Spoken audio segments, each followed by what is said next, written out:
Hello, you alive? Hello. Yeah, right. As always, I've started a live stream and not done any of the setup.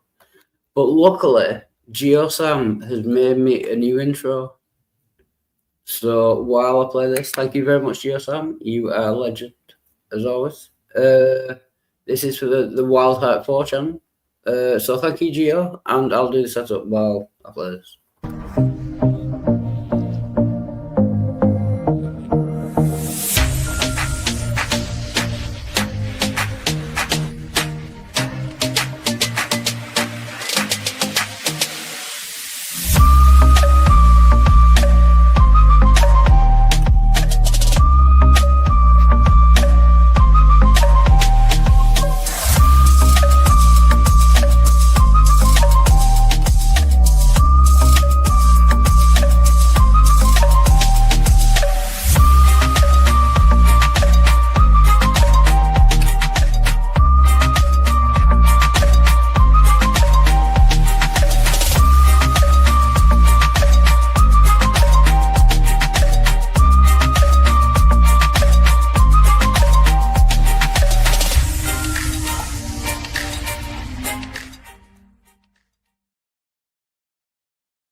I'll be back. Oh shit. That was brilliant, by the way. Thank you, Gio. But it didn't quite give me time enough to do the setup, as I'm streaming to 2 channels now. Oh, this might take a while. If anyone wants to join, link is in the side chat. Yeah, I'm gonna sign into 2 YouTube channels. Bear with me. Not that one. Fuck. This might take a while.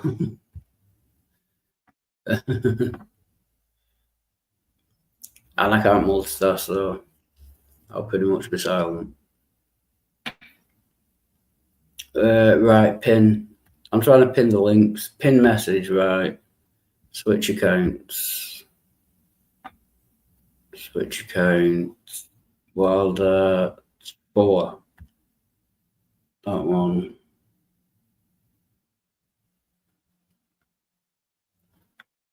Pause.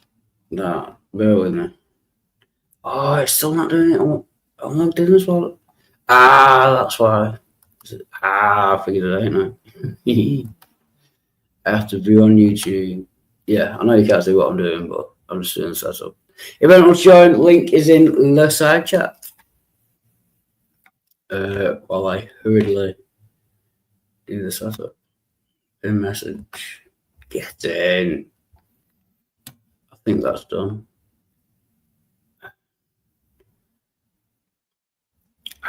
Yeah. I could do the Google chat as well. Yeah, fuck it all. You'll have to bear with me a bit longer. I'll do all the Google chats. If I just copy that. By the way, I'm in different tabs, so I don't know who's watching or if anyone's watching, but you're all having a good day. As usual, no real topics to talk about, just no, it's doing it from StreamYard. If I cut that out, that should be the YouTube one. Yes, it is. So I'll copy that. Bear with me. Send that.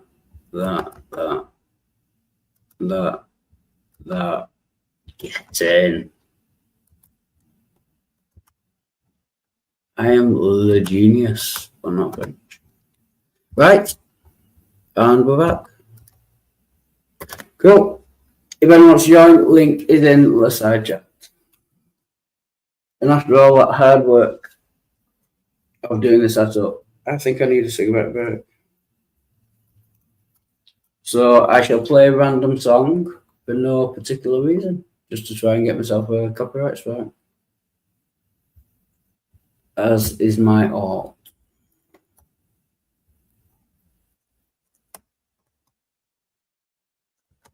which for anyone who doesn't speak Old English means as is my art, as I want to do. Yeah. And then I can make a secret democracy. I'll be right back. It's going to be a good day. It's already been a good day. It's going to be more good day. A gooder day. Wow. I lost the ability to speak English. Gooder.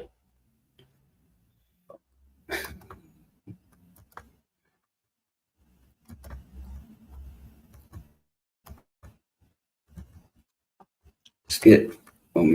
I'll not sing either. In a minute. I'll just make a sing. But no, so link again in the side chat.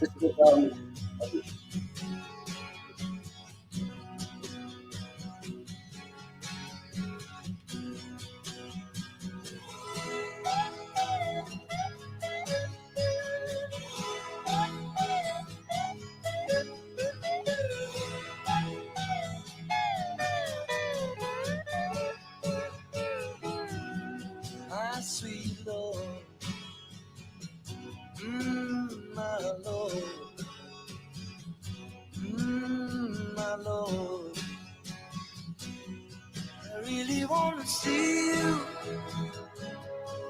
really want to be with you, really want to see you, Lord, but it takes so long, my Lord, my sweet Lord. My Lord, my Lord, I really want to know you, really want to go with you. Really.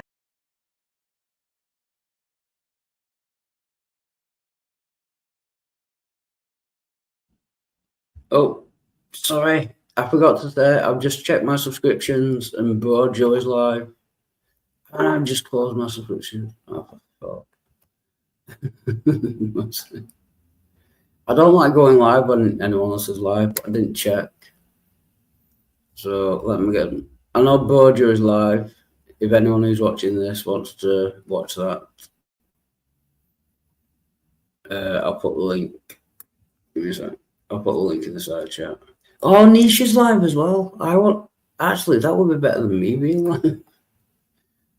I don't think she had an open panel, so but yeah. Nisha's live. I'll put the link in the side chat. I'm Broadjo apparently. Oh, it's because I've changed fucking chat. Oh, fuck.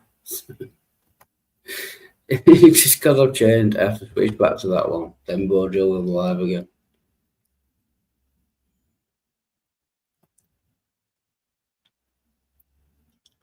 Right, I'm live twice. Wildlife Resurrected 3, Wildlife 4. Broadjo is still live. I'll put that link in the side chat. Copy. Why can you not copy from there? You can't copy. I'm going to have to open it. Fucking hell, YouTube. Sandy the Fluke and Coco is in there. I don't know Coco. Oh, I bet that's Midnight. Although I've got sound on no one. Basically speaking. Anyway, I'll put the link in the side chat. Oh, wow. There's people here. Sorry, I was in a different tab. I will. Yeah, just beating your gums. We back here trying to join your stream, and you making it sound like you about to go off air and bend over for everybody else's stream. No, that's the link to Broadjo. I don't, you know me, I don't like going live while other people are live. But the least I can do is put their link. So at least they have the option. Do you know what I mean? Nisha's live as well. Oh, yeah. Okay. I'm sure it's something religious-based. Either she's not live now, or I'm going to have to switch to my other chat. Oh, for fuck's sake. What does her live have to do with yours? I don't like going live. Like, I know not many people watch this, but it's like I'm stealing. You're not stealing anybody from them. I promise. yeah. There's only 3 people watching. Oh, Nisha's here, so she can't be live. Get in. No, I take it back. You stole Nisha from her own damn show. Holy shit. I'm not live anymore. That was like almost an hour ago. He was worried that he was going to steal some of your viewers, and we reassured him that nobody watches his shit. Yeah, I was just no, I had like 4 viewers, but I like stream that to my Twitch too. So that's one more than me, and I'm pretty sure it's everyone in this stream that is watching. So, that's right. thanks for plugging me though. Yeah. What? I was just gonna. All right. Well. Yeah, I was just gonna put your link in the side chat. But I don't know. Yeah, no, do it. Oh, I can still do it. Oh, it's a really cool story, thing I put on there. What was it about? If you don't mind me asking. You would have to watch it and see. Is it religious based? He kind of like roasts religion a little bit, but just a couple of things. He talks what sort of witchcraft are you into? He talks about hope. Nisha, check your screen because I've just refreshed and it says you're still alive. Just check that you ended it. Yeah. Oh shit! Let me see. Honestly, I've just refreshed. I'll put the link in as well. But she got so excited to come see you, she left all her shit going. No, that was like an hour ago. That's weird. Let me double check. I told you was looking good here lately, Wildheart. The women cannot resist your new look. I don't know what it is. I've had some interest from the VR places as well. Do you know what I mean? Yeah, it's your sober swagger is really it's doing it for people. Oh no, you're okay. It says 1 hour 4, so it must have ended. It must have, I don't know what's happening there. But I'll put the link anyway in the side chat. Thank you. But it says it's ended. Well, it says on my subscription that you're live as well. So yeah. Well, go ahead. Now that Nisha's here, you can launch one of your STDs. Oh, I've not got one pre-planned. Serious theological discussion. He's been calling it STDs. Thanks for pointing that out. I was like, did you see her face? She's like, wait. Not the herpes. The herpes hang. What is this? Gonorrhea. No. Yeah, I've not got one. I think Nisha's heard all mine already. Yeah, and I've not got a new one planned. So I don't know. Will, have you got any, or Halsey, have you got any new theological debates to? I mean, I'm always open to them, but I don't have anything of my own to put forth as the truth. I'll just check, Nisha. Have you heard the one about God's attributes being arbitrary, if he's always existed?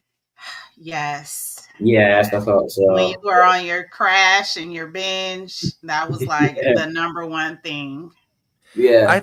I thought here recently I saw you engage with Smokey Saint.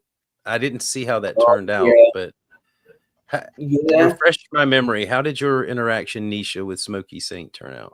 Oh, Nisha, I thought you were talking to me. That's not. Well, yeah, you do it all the time. You're a glutton for punishment, Wildheart. Sorry, go on, Nisha. Yeah. So as usual, they always resort to ad hominem. So it gets nowhere. But I don't know what they want from me. I don't. What did you want from them? That's what I want to know. What did you expect or want? Like every 2 years I like wait and then I'll go poke fun at Dave, but I'll do it like slick. Like I'll say like slick stuff and then wait a minute. Why every 2 years? Is that the kind of crazy that Dave is? You got to give him a year or two to forget the last time. Yeah. So then I'll wait like 2 years and then I'll go in and basically, okay, to be honest, I like infiltrating Dave's channel because people, to be honest, people are really like, they want information. They want to talk about God. And Dave channel, if you look up the definition of pity party, if you just look it up, it will make sense to you. That's what Dave's channel is. So every now and then, I'll infiltrate it. And I'll have like a really good conversation with one of his viewers. And it'll be just unadulterated, just nice. And then Dave gets jealous because I don't know, it's really weird. And so then he gets mad, and then I start kind of like saying like slick stuff about him, like calling him a eunuch and whatever else. And then, but now but now he's got like Smokey. And so now they're like butt buds. So the last time I was on his channel, I was like, so tell me more about you and Smokey's relationship. And it was really zesty. Like he really got never go full zesty on when you're like talking about a man and your relationship. Can I just say, from now on, I'm going to call him Dave the News Eunuch. Yes, Dave the News Eunuch. And so then Smokey got mad, and then he made a video. I clipped it, and he was agreeing. He was like, being a eunuch is a good service. And I'm like, so you don't disagree. You just called your buddy a eunuch as well. And so him and Dave are running around telling people they're married. It's a fucking lie. Dave's not married, and Smokey Saint's not married. All right. And that's all of them. Let me stop you for a second. I'm just going to analyze what you've said so far. Mm-hmm. And it sounds like you've admitted to playing the long troll on a biannual basis, or whenever something pops up that you can go futz around with. And this time, when you mentioned their sort of homoerotic behavior, they leaned into it all the way. Is that what you're telling me? Yeah. And then they started like, go get your husband, you know, like I'm like, what am I gonna do with anything? Like, one, okay, there's no comparison. Like, I don't know if they think like my husband would come on and like side with them and be butt buddies with them, but that's completely not happening. And so then, Nisha, next time they say that, you should say to Dave, because if he's married, it's got to be to a man. You say, well, it's a novel. So yeah, both our husbands. Wildheart, you might be right, but it could just be a novel thing, because for them, talking to a woman old enough to be married is new and strange. Yeah, so it's probably it is. It's kind of a fascination, because Jill used to bring that up. And I don't understand why they think my husband would come on and side with them and agree. I'm like, y'all don't know him, and that's the whole purpose. You wouldn't like it if he showed up. Right. But if you did meet him and he did hear you, then I would look like the good guy. That's it. It's put down to a woman, basically. He's saying, woman, you're not good enough to talk to. Go and get a man to speak for you. It's not saying that your husband would agree with him. It's just a put down. Right. And even though that's common knowledge, it's socially unacceptable to point it out. Well, it's like, not really, because I don't need permission to have a conversation. This is not a church. They're not popes. They're not church leaders. Nisha, shush. Go make me something. So then, so I don't know what their fascination is outside of that. They're intimidated, because in order for them to, I don't know, it's really weird. Maybe y'all men can explain to me, why are men, first of all, why are they lying that they're married? Because we know Smokey Saint isn't married. They're leaning into it. I think it's a cover. I think it's a cover. I think it's like closeted homosexuals. They claim to be married. I'm clearly heterosexual. I'm married. Yeah. Like you're not taking into consideration who the two individuals are. I think that it's much preferable to be said that to be attracted to male adults than prepubescent females. I think they would much rather be accused of being gay than diddlish. Yeah. Well, I remember that little girl that he's basically Dave's gay, so he would rather be married to a woman, and Smokey's a paedophile, so he would rather be married to a woman. Neither of them are probably married, but it's just to get out of them being gay and paedophilic. I agree. I remember the little girl when she used to be on the live with Will, and they used to be sitting next to each other. And now she's still a little girl. They don't live in the same state. They're not married. And then Dave said his wife is in the Philippines, which is, you want to be careful because there's a lot of transgenders in the Philippines. I bet she's in the Philippines. Is that Smokey's That's wife? what he said. She's in the Philippines. No, Smokey wife is wherever Will Kincaid is. But yeah, so I think it's a cover. So they're lying, saying they're married, but it's a cover. Like, I'm a real wife. I know a fucking married man when I see one. I think there's a lot of copium coming from Smokey's camp about the accusations. Because he did that video that was really more damning than anything else. But honestly, it just boils down to a question of who signed your plea deal? If you signed it, that means that you went on record under oath admitting to certain facts. If you're coming out now and saying that those facts weren't true, then you're admitting to perjury, that you perjured yourself and bear false witness in a court. In America, don't you have to swear on the Bible as well? Who's lying against God? That's even worse. Well, that's what I'm saying. So he's arguing with his own admission and what's on the public record that he signed. If someone else signed it for him, then he's arguing with whoever signed the admission for the plea deal. So all of this that he's doing is really extra. It's a lot of protesting a little too much.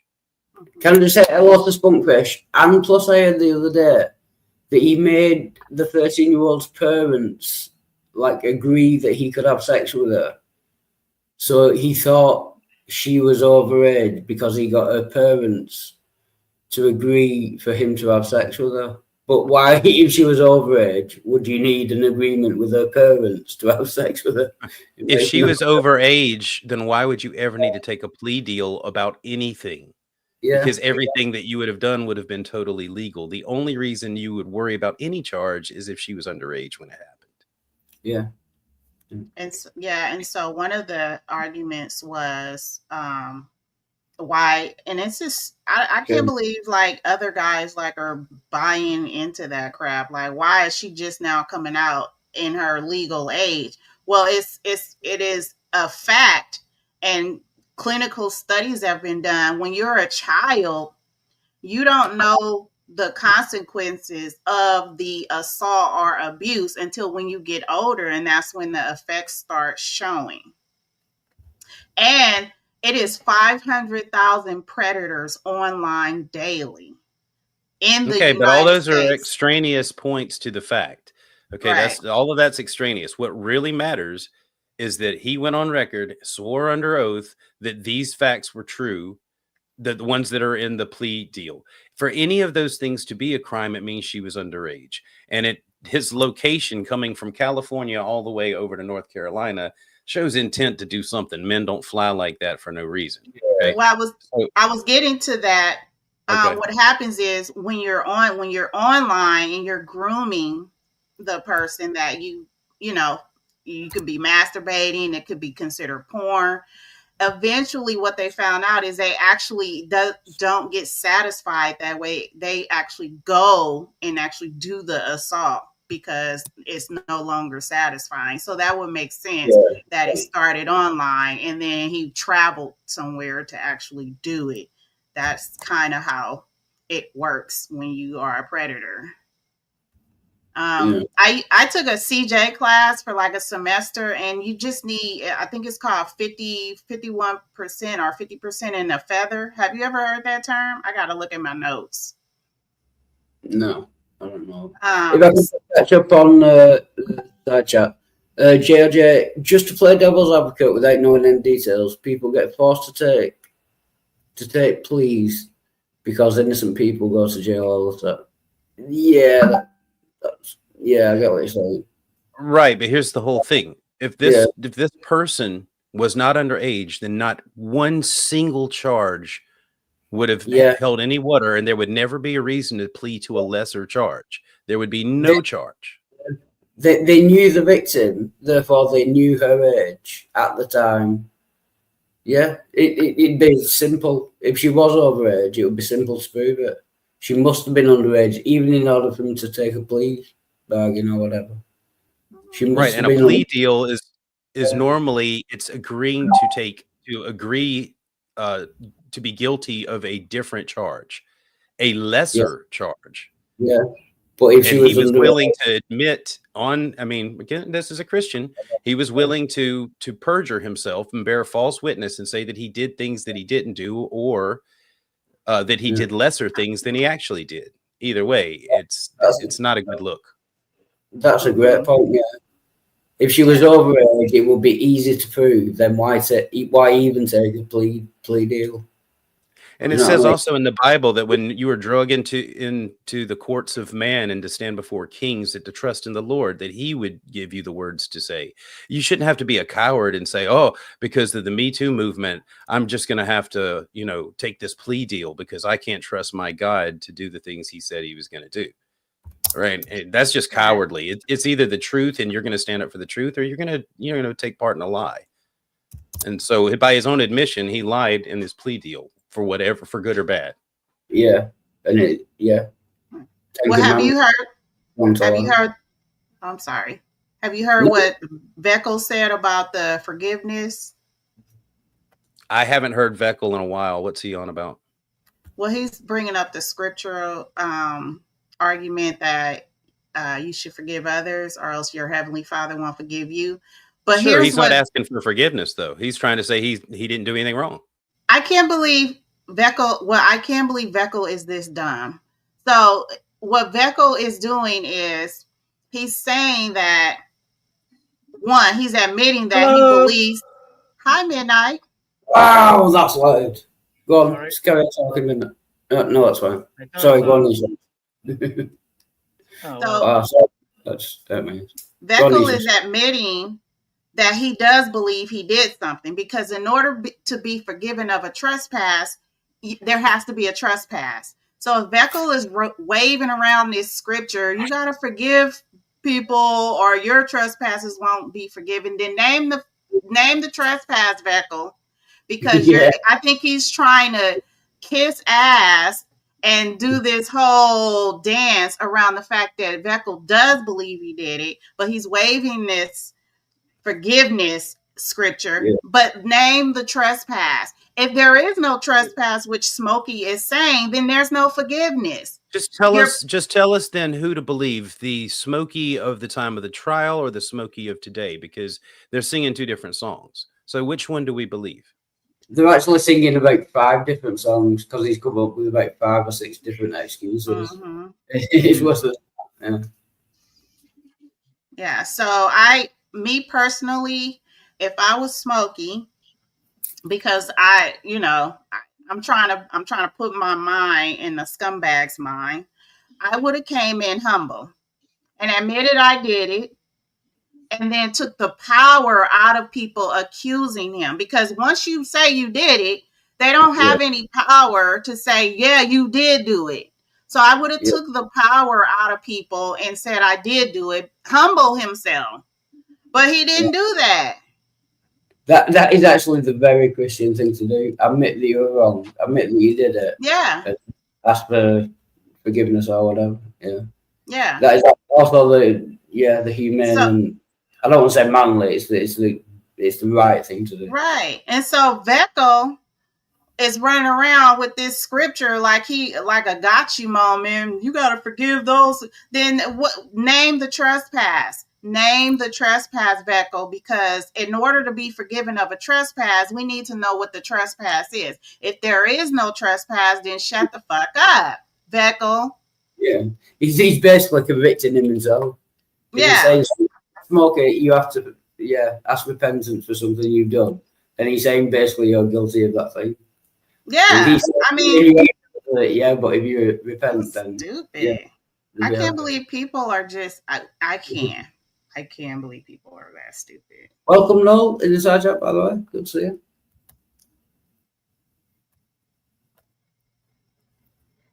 And by the way, I only will ever. I'm not going to join Dave's again. It's only to kind of point out to the audience who is clever enough to work out that I'm taking the piss out of them. I know it might come across as me. Yeah, I'm not. That's not what I'm doing. I only join Will and to take the piss out of Smokey and the news eunuch. Yeah. Some people might not get it. That's what I'm doing. Yeah. I had to turn it off at one point just because you were taking all this abuse, and I was just like, I can't even watch that anymore. Well, I know. That's what I'm like, for people that watch Dave's and Smokey's Pity Party channel, I want y'all to ask yourself, how do you feel after hearing all that? Do you come out feeling like happy, energized, or do you feel really negative and funky and mad? Like, really pay attention to like how you feel after listening to like hours of pity parties. That's why I kind of stay away from it. Oh, sorry, Sammy. Let Sammy in. Yeah. No, I'm on 2 different levels now. There's so many people. Sorry, Sammy. Anisha. Doubles. Huh? Anisha, you have a big fan in Spunkfish. I know it's not a great name, but yeah, he says he really likes your voice. He really likes you. You are great, and he wants to take you for a breakfast and coffee. All within 3 minutes. Everybody always start off liking me, and then I piss them off, and they're like, "You bitch!" So it just is. The honeymoon will be over soon, Spunkfish. Can't confirm. I've watched this pattern for about 3 years now. Tomorrow you'll be cursing her name because it's some wild shit she said, and she will not back down on what she said. Either she's gonna double down and triple down. So yeah, this is the honeymoon, and you're gonna be like, can't stand her. Yeah, honeymoon last. But if you stick around long enough, you'll come back around to appreciating the rabid honesty. yeah, that's it. Damn it. I would say, yeah, brutal. I would say brutal. I wouldn't say rabid. That was bad conversations. Oh, no, because a lot of times it's not even necessary to be that honest. She's just doing it because she knows the truth hurts. I know. I'm trying to, and I'm not, only when you get on my bad side is when I start like bringing out the nails. Like, I can be totally cool, but when you start saying slick stuff, then okay, I'm gonna let it go. I'm not gonna get in the flash. But if you just keep on doing it, I'm like, okay, here you go. Bear in mind, his name is Spunkfish. I don't think he's going to come up with anything too slick. Do you know what I mean? But apparently that was a punk band in the 90s, and he's a stand-up gentleman. I didn't know that. Spunkfish, yeah, punk band. Which obviously you live. Was as well. Yeah. Too bad you live hours away from London, the airport, because I'll be there in about 3 weeks. And he'll start walking now if you promise to give him a kiss on the cheek. He'll begin his journey. My layover won't be that long to go see Wildheart and then get back to the airport. Wildheart, can you make it happen? Yes, I will go to Manchester Airport. We can have breakfast in there while you're waiting for transfer. No, she didn't say Manchester. You didn't say Manchester Airport, did you? It's London. I'm not. Sorry, Anisha. You're nice, but I'm not going to London. No. Yo, what's happening, Wilding man? You alright?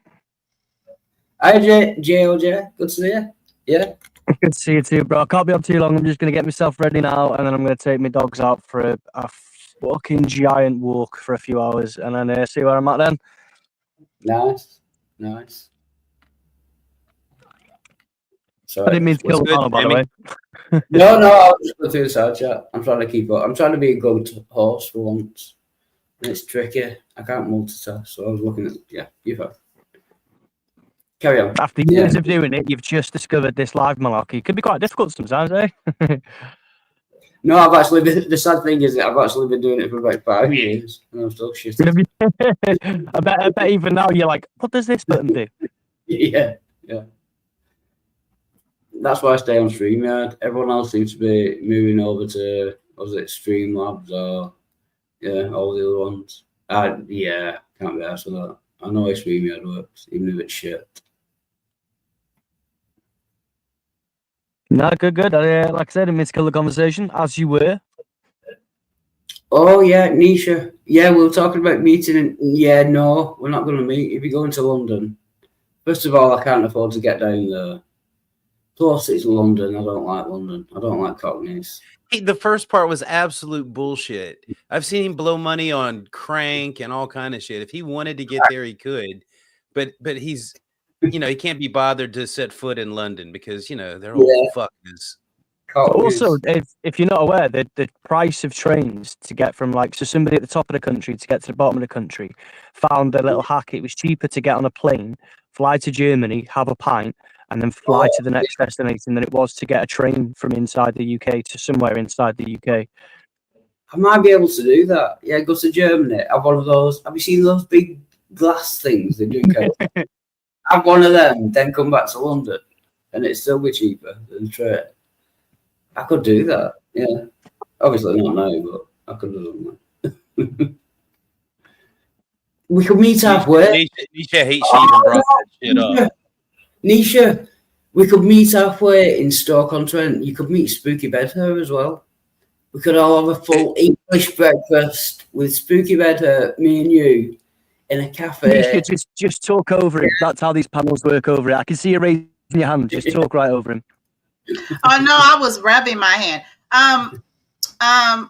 We'll see. Like, because my layover is going to be in Gatwick, so we'll see. Nisha, they eat beans for breakfast. Don't do it. I know. It's the food over there is really strange. No, it's got better. It's the worst food you're ever going to eat. Make sure you pack for your stay over. Make sure you pack a lunch. No, the food got better. We got like loads of Michelin star restaurants. I didn't comment on the quality of the food. I just pointed out that I don't know if I can trust people who start their day off with flatulence producing food. Right. Let's go. And JOJ, you might have to help me on this. Let's go through a full English breakfast. It's sausages, bacon, black pudding to have a full English breakfast, beans. You Americans, you love black pudding. Seems to trip you guys up a lot. It's pig's blood, if you didn't know. Yeah, no, I did. My mum's from Bury, where they invented black pudding. Yeah. Yeah. It's the combination of the beans, eggs, and sausage that they get their day started on. Yeah. Fried. Oh, yeah. A British breakfast contains like several different kinds of the same animal. It's the blood, it's the sausages, the bacon. We don't waste anything. If you're really lucky, you'll catch an oink in there too. Yeah, basically they just sit in the back cutting pigs up all day. It just screams flatulence. Like, no. I think that's it. Oh, mushrooms, button mushrooms fried. Yeah, that as well. You're not wrong though. English people do fart a lot, and you know it's a thing. Some people, I never heard. I'm like the Queen. Right. I never carry money either, which is true, but for different reasons of the Queen. Interesting. Welcome, guys. To go. Fucking hell, we've got nearly a full panel and celebrities in the side chat. Spunkfish and Gangster Ghost, and everyone else in the side chat, which are higher up. So, yeah, Spunkfish loves these shit. Hates me. It's weird because last time I spoke to him, he was like, "Do you know what, Jay? You're all right. You are. I really appreciate you having me back when everyone was having a go at me, talking about my childhood." And now he's in the chat being like, "What a cunt." Spunkfish, man, whatever the way wind blows for you. Just hopefully you don't get stuck like that this time. We're missing an ingredient. He called you clever though. Oh, I knew you do. I mentioned eggs. Did you get eggs? Yeah. I mentioned eggs. No. We're missing an ingredient to a proper show. Oh, don't make me. We don't have an altar-worthy Christian yet to be sacrificed. That's true. Yeah. Nisha's she's not for the altar. She's good. Oh yeah, if any Christians or any religious people are watching, please join. I don't want to be accused of. You should put some exceptions in there because I don't want to do it, Eric. Oh, I do. Yeah, any theistic. Is that JL? Who? JL. Yeah, Jesus loves. or whatever it is. No, Oh, he's thinking of Jill. He's thinking of Jesus is Lord. Oh yeah, Jill. Yeah, Jill. If you're watching, join. That would be a great counterbalance. 8. Yeah, thanks for that, Will. I was, yeah. Just Well, okay, just because he can make the noise of 10 people doesn't mean it's a counterbalance. That's what I meant. Yeah. He can talk as much as we all can and more. Yeah. So. Oh well, Jill. If you're watching, don't join. Can't be asked. Oh no, Eric would be fun. I don't know, Nisha, why you don't enjoy Eric. I do. I don't know why I do. I can't deal with the long talking and I don't know. I don't have ADHD, but with him, it just seems like I would. It's the sleep spell. He puts the sleep spell down on you. It's like a mutant power. He starts talking, and I feel my eyes start to close and my head starts bobbing. And I'm like, God damn it, he did it again. Yeah, it's like fucking mute man over there with his fucking melatonin powers. Yeah, it's like a monotone monologue for about 20 every sentence. Monotone man, that's what we'll call him. And it's always the same story, like how he it's always the same dang story. And so not only do I have to hear the same story for the 20th time, but then I have to hear it at a speed. Well, Nisha, you never did know Jesus, did you, Nisha? You're telling me, just say yes or no. You didn't know Jesus, did you? You know, that's okay. Yeah. It's just need repentance. I've worked with Jesus all my life, but Eric, I'll just say no. I don't worship Jesus. Yeah, I can't hear the same thing and then it at a slow speed, and I'm just like, I can't do it. And I think he's personally been over there grooming JG. JG's a novice. Whoa. He doesn't know scripture. Oh, sorry. Can I just say I love JG. I do too. I made a pact with him never to have a go at him or condescend. Is that a go at him? Yeah, he made me sign a contract. I would never contradict him. I would honestly. I'll kick your ass. I joined his stream. He ended the stream after 10 minutes so he could talk to me backstage, and I had to sign a contract saying I would never contradict him, never criticize him in any way, shape, or form on any other channel. It was a non-disclosure, Wildy. You're not supposed to talk about them. Apart from the contract bit is going too far, but we made a verbal contract. Honestly, so you made an agreement. You just made an agreement that you would. And it gets worse. I made an agreement that I would listen to a playlist of Darth Dawkins. Greg Monson? Oh, Darth Dawkins arguing with Tom Rabbit, the full playlist, like every debate. He wants you to learn the tag argument, the transcendental argument. God. I'm two videos in. It's been a nightmare. I can't stand Darth Dawkins. It's a master class in circular reasoning. Yeah, he told me to do it and take Darth Dawkins' side.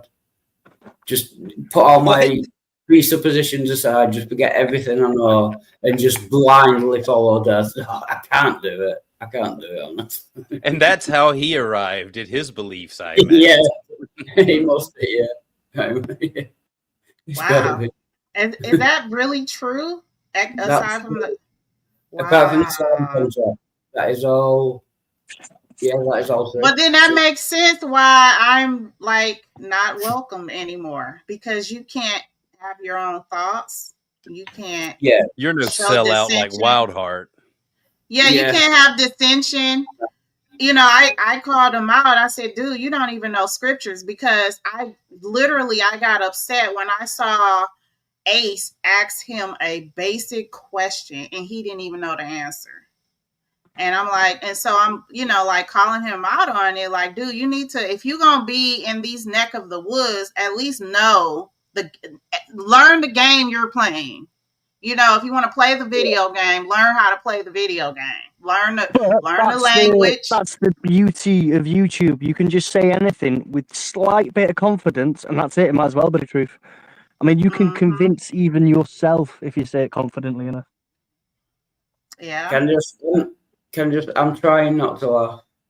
Well, for a young man, he's got knowledge. First of all, I'm not young. I'm 43. I'm just trying not to. But I appreciate it, Spunkfish. I'm not joking. A young man, he's got knowledge. No, you're wrong on both. Yeah, don't be fooled by the spirit level behind him. He knows what he's talking about. I appreciate the sentiment. Yeah, he does. He's very good at that, isn't he, Spunkfish? He's like, you're a cunt, but I like you. And you're like, thank you, I think. He's like, do you know what I mean? He's like, do you know what? For an absolute knobhead, you're all right. Thanks, Spunkfish. Yeah, as far as cunts go, you're a great one. Yeah. That's what's known as a backhanded compliment. You know what I mean? Yeah, we're British though. It's literally how we compliment each other. It's like, all right, not bad. You're a cunt, but I like you. Yeah. Oh yeah, Bond. Oh wow, Bond's here. That's another story. Bond made a video yesterday, I think it was, of me admitting and even showing a bottle of me drinking iced tea. Can I just say that was totally AI? He totally made it up. He's got some kind of vendetta against me. I have never play it and let us take a look at the evidence for ourselves. Bond, if you can post the link, you're a mod. Post the link in the side. I can't judge. I'm from South Carolina. That's our nectar here. All right, I drank iced tea. I saw it, and there is a clear liquid in the bottle, so it's hard to judge the situation. It's obviously water or something. So now, would this be on the same day that you admitted to me that you had been drinking sweet tea in the presence of Bond? And because if it's the same day, then it's too late. You've already admitted that you were doing it and liking it. No, that is the video. Yeah, that is the video. I was claiming that it was AI in order to weasel my way out of it, but I know what you're doing, and I just want to point out that no matter what we do, even if you play the video, I'm going to point out in the end that I was there, and you said you enjoyed it. Yeah, I'll play the video. And Bond must be watching. I'm not a champion. Change accounts again together. What's that? I mean, you're in Manchester, so you guys are the rednecks of the UK, right? I mean, it only makes sense that you drink sweet tea. Cold. No, Devon, actually, down south is the rednecks of the UK. Like, oh well, of course you'd say that. Devon and Cornwall. I can listen to you talk and tell you guys are basically the same as rednecks. You've got a Manchester drawl. Drawl. What's a drawl? You got a Texas drawl, and I know you're not from Texas, so that'll piss you off. No, everything's bigger in Texas. Yeah. Ironically, all my exes live in Texas. I don't have any exes, and I've never been to Texas, but with that one. No, there's a sub paragraph that points out that all of the exes referenced are indeed in the United States or the islands owned by the United States. You have to really look into the album cover to see that. Yeah. Canada. Yeah. No, not Canada. You have no. Not yet. Right, Bond, I'm sorry I can't log into the right account to get the link. If you can send it me on Google, please. Or if anyone else can find it. Yeah. I keep switching accounts and I mean I can't get it from YouTube. Is it that important that we watch you drink the sweet tea since you've already admitted to doing it and liking it and that I suppose the point is moot. No. Yeah, moot. By the way. You're quietly proud and you want people to see you doing this thing. Yeah. They should get you beaten in public in the UK. Now that I've admitted to drinking iced tea, admitted that I liked it, and admitted that I was lying about not liking it and it being AI. Now I want you to see the video. The next thing you'll be advocating for free speech or something. Holy shit. Yeah. The real test is if you drink iced tea with no sugar and then like that. Oh, I've not got the bottle anymore. I don't know whether that's sugar in it or not. Oh, that's disappointing. Yeah, but what is that a test of? What's that? What would that be a test of? Maybe a Because that's more of a tea purist position to appreciate the tea for the tea's sake without the sugar. There are factions within people who like iced tea. The sugar, like a and sommelier, like a Yeah, sommelier of tea. Well, I mean, look, people that can only drink sweet tea, I think are kind of like they're Fucking posers. They're posers. well, Yeah. they're eating the sweet drink, but the tea itself is a different animal when you take the sugar away. So yeah, You know, like, just when you talk about tea being an animal, no, it's you're vile coming at animal. you're coming at that from a very biased point of view. You're saying people who like sugar in it, no sweet tea, iced tea. You know what I mean? That's a no true Scotsman policy. Try People try who- cayenne pepper tea and then come talk to me, okay? That's Yeah, a wild animal of a tea. That's a third denomination. I actually drink something like that. No sugar, and yeah. So what was it? Cayenne pepper. I put lemon juice and salt and cayenne pepper and cold water in a glass and drink it. That's good shit. That's just wrong on so many levels.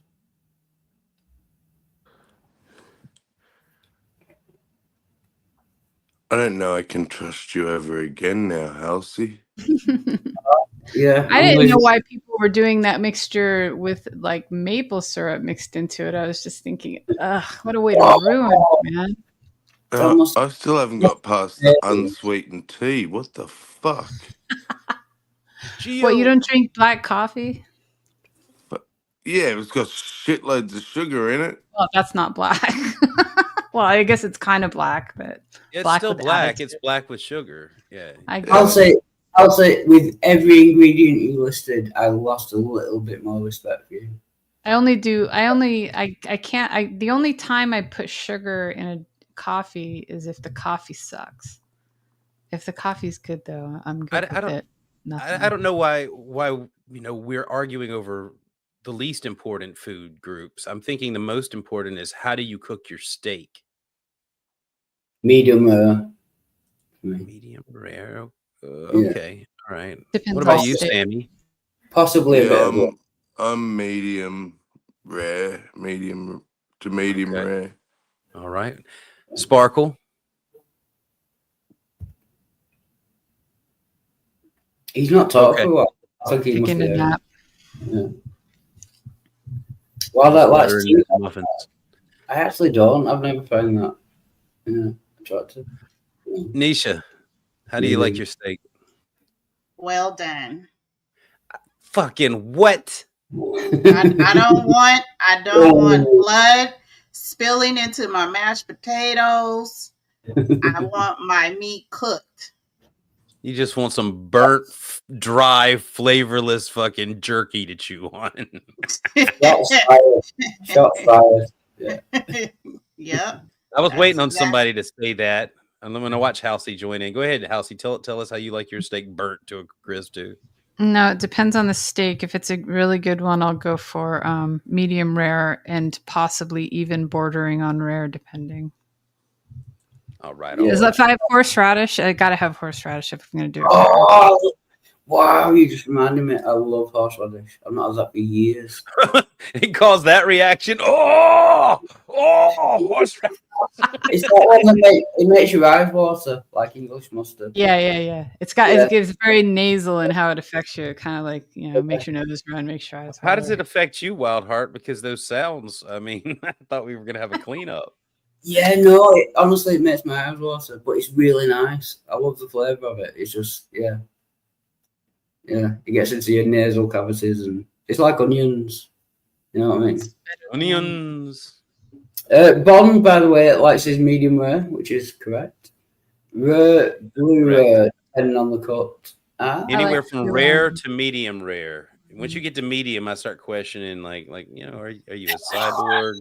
And then if you're like, well done, I'm just like, well, I mean, why don't you just grind that up and snort it up your nose like a powder? You just You can pack have that some up for the next ash. 6 months camping trip, right? It's just Those are the people that put ketchup on their steak too. They get No. well done steak and put sauce. I Those don't people like put ketchup on their ketchup. scrambled eggs. Ugh. Sorry, and Spunkfish as well, just to prove he's a proper English gentleman.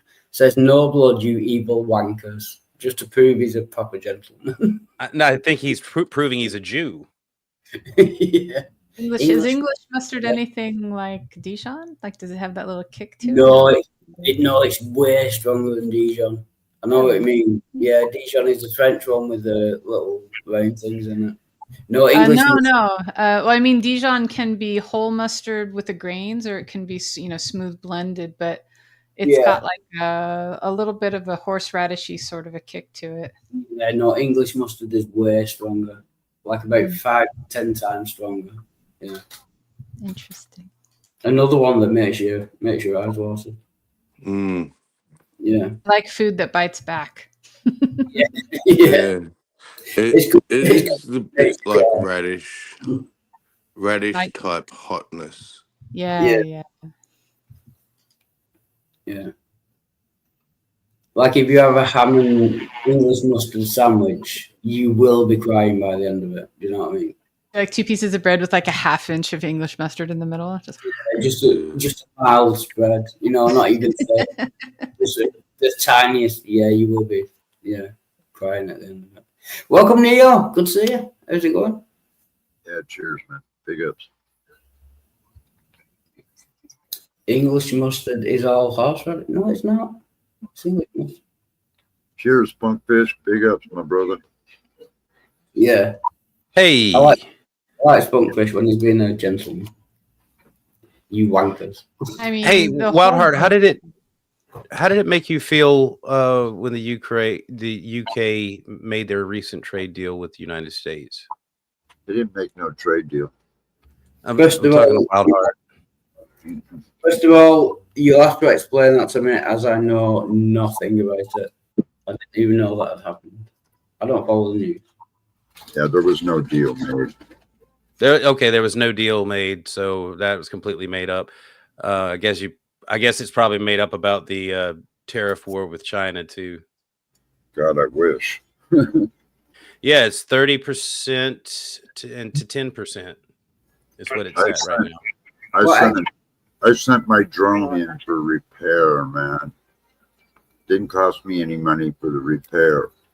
Then when I went to get my drone back, because of the fucking tariffs, they wanted $900 to deliver the drone.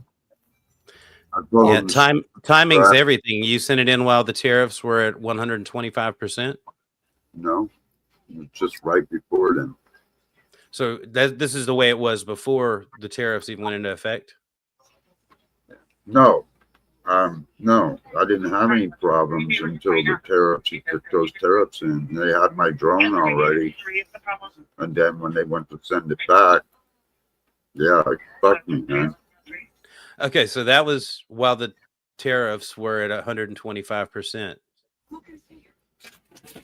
I don't know. They're still trying to get it out of me right to this day. Yeah, if you'd have just waited a couple more weeks. Sorry to interrupt.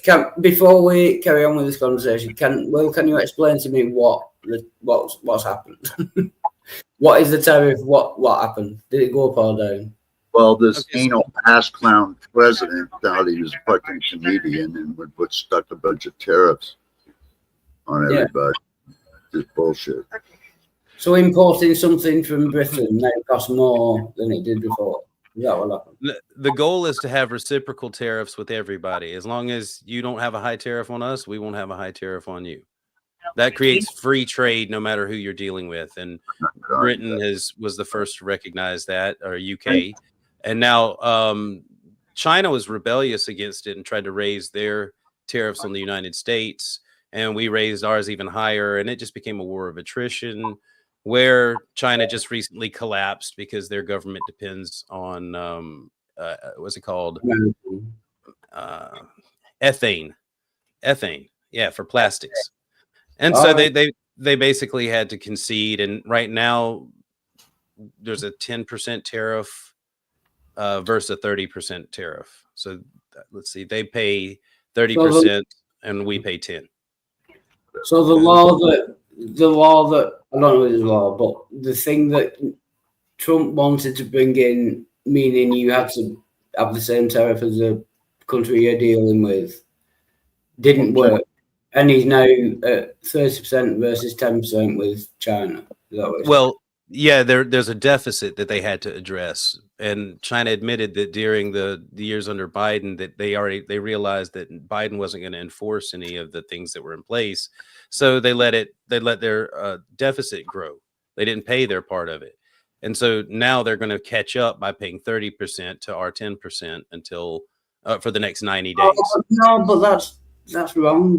You can't backdate it. If it was you can when you're in a tariff war. Don't.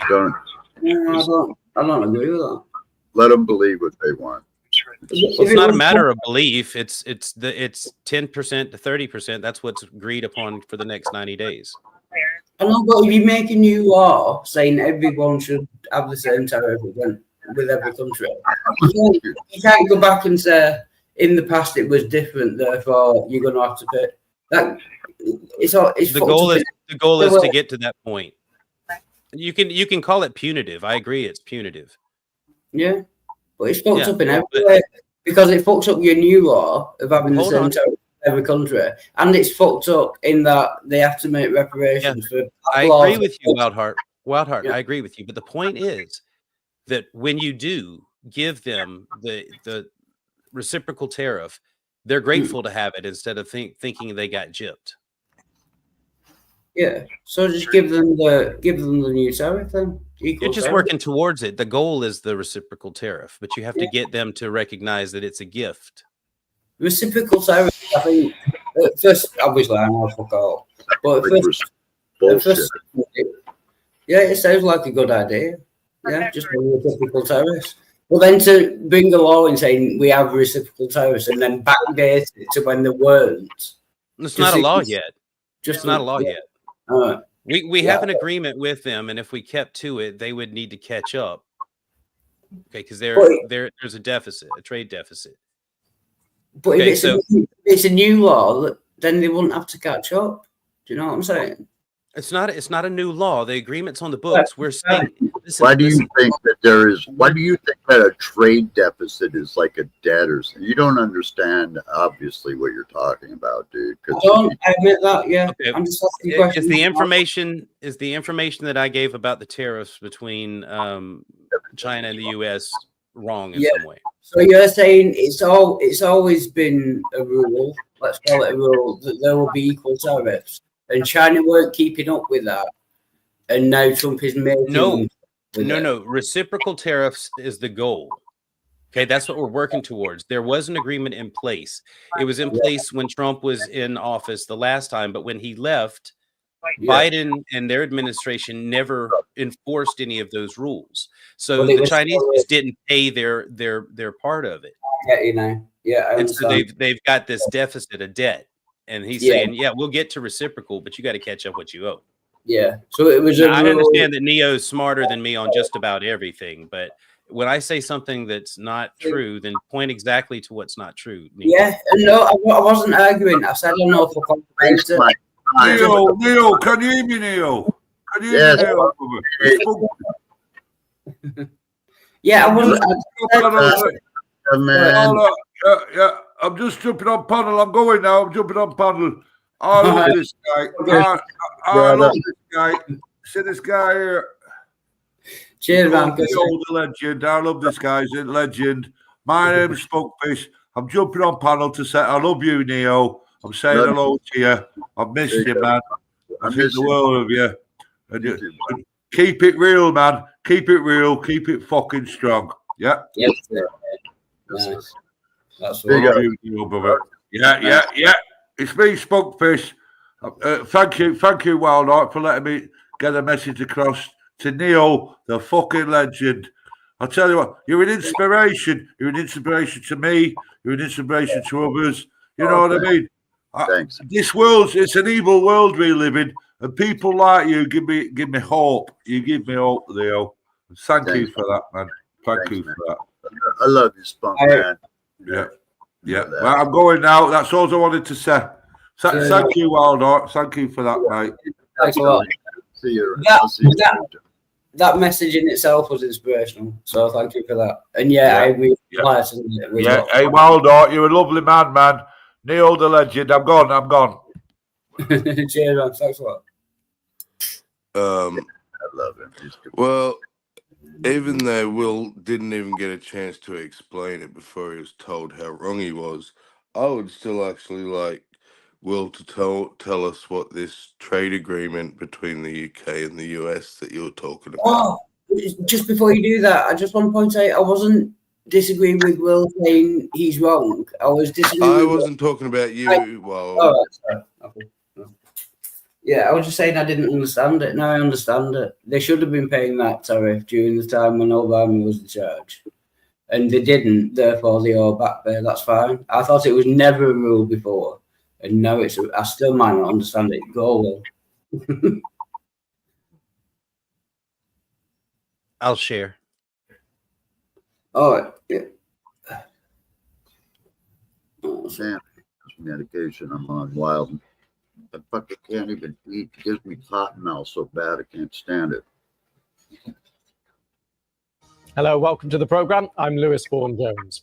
The United States and the UK are to announce a deal to reduce tariffs later. Neither country has officially confirmed the details, but President Trump says it'll be a, quote, major trade deal with a big and highly respected country. And in the last hour, the Prime Minister, Keir Starmer, has teased the announcement. Have a listen to what he said during a statement on defence. And we must use this moment to do the same, deepening our partnerships with allies, old and new, from across Europe to meet the defence challenges of our age, to the United States, an indispensable ally for our economic and national security. As you know, talks with the US have been ongoing, and you'll hear more from me about that later today. Right, let's try and work out what's happening here. Joining me is our chief political correspondent, Henry Zeffman at Westminster, and our deputy economics editor, Darshini David. Right, let's start in Westminster. Henry, what do we know and not know about what's about to happen? Well, what we know is that a deal is going to be announced by the US and the UK later today. What we don't know is basically everything else. I mean, we have a sense that this is going to be a deal which is not, by the way, a full comprehensive free trade deal, but does specifically reduce some of the tariffs that have been imposed by Donald Trump, perhaps mitigate their impact.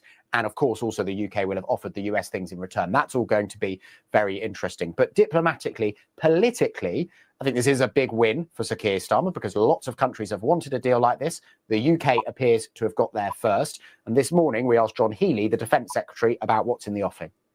The US is an indispensable ally to the UK on our economic security and on our national security.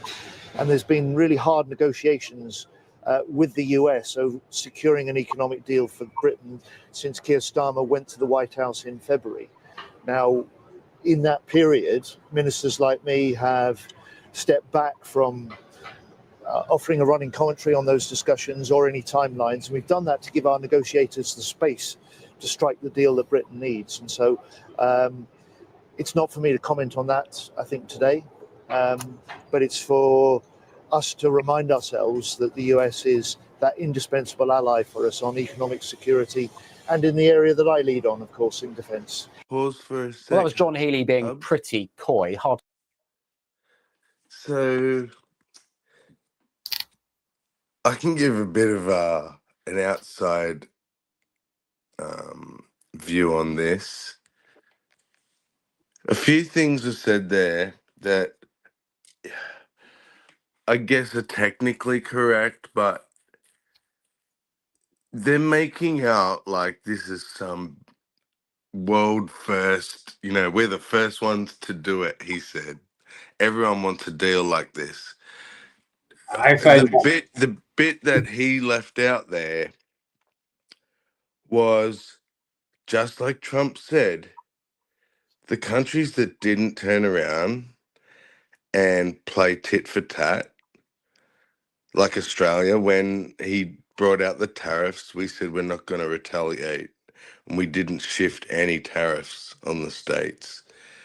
within a week or something, he turned around and said, all those countries that didn't retaliate, we're not going to shift tariffs at all. You're going to keep the original low tariffs you had. So nothing changed for us. I think with Britain, because she's retaliated and we're like, well, okay, we're going to put tariffs up. Yeah. Years have now, had to come to a deal. But there are many countries that already did it because they didn't retaliate. But this British dude's trying to make out like we're the first ones to get a deal, and it's only because you had to do it in the first place. Yeah, that sounds right. They were the first of the block. They were the first of the resistance block to give. I found it suspicious when he said, "Yeah, we were the first ones to do it. We stood up to the." I forget the exact words, but yeah, I find that suspicious. That's not like us, you know, especially with America. Yeah, we normally like cower down to Americans, and yeah, that was a bit suspicious. Well, it's a good negotiation point to be in rebellion to try and get the deal that you want, but it's also a risk if you don't have the leverage to back it up.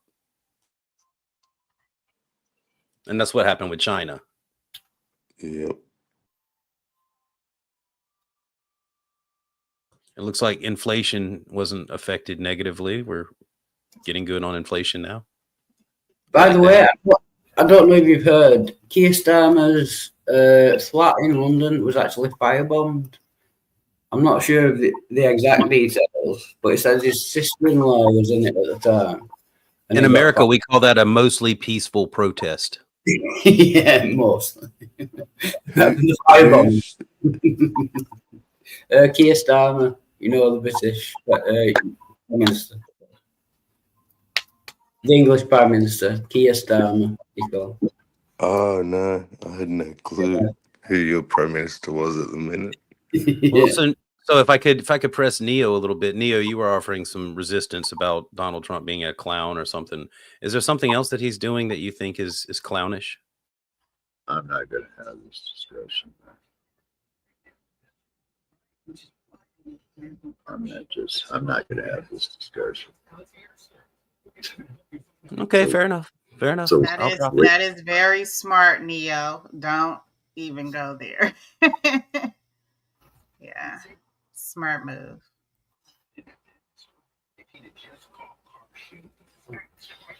Good seeing everybody, though. Big ups. Cheers. Oh, don't leave. Don't leave. I'll take off. No. I'm not going anywhere. I'm just saying. Good to see you. No, don't fucking leave. You can argue as much as you want. Don't fucking leave. I've got viewers, and yeah. No, I know. I'm just saying. Cheers. Sorry, I'm eating. I'll be right back. Well, I'm just running out of groups that I like to play with, you know. Why is that, Will? I don't know. There's no Christians in here that want to argue. I mean, except for you. And I typically leave you alone because you have your own unique worldview. And you incorporate so many different things. Shit. Yeah. Well, it's not that. It's not. I don't think I incorporate. Okay, so I think I'm unique in my beliefs because one, I've never been indoctrinated.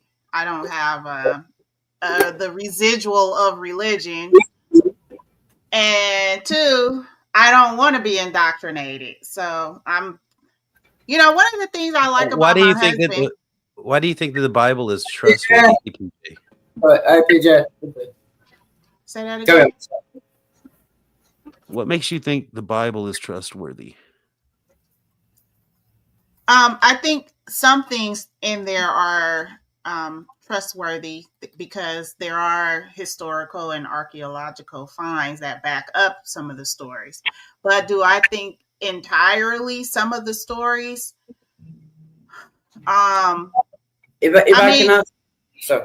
I can ask a pertinent question.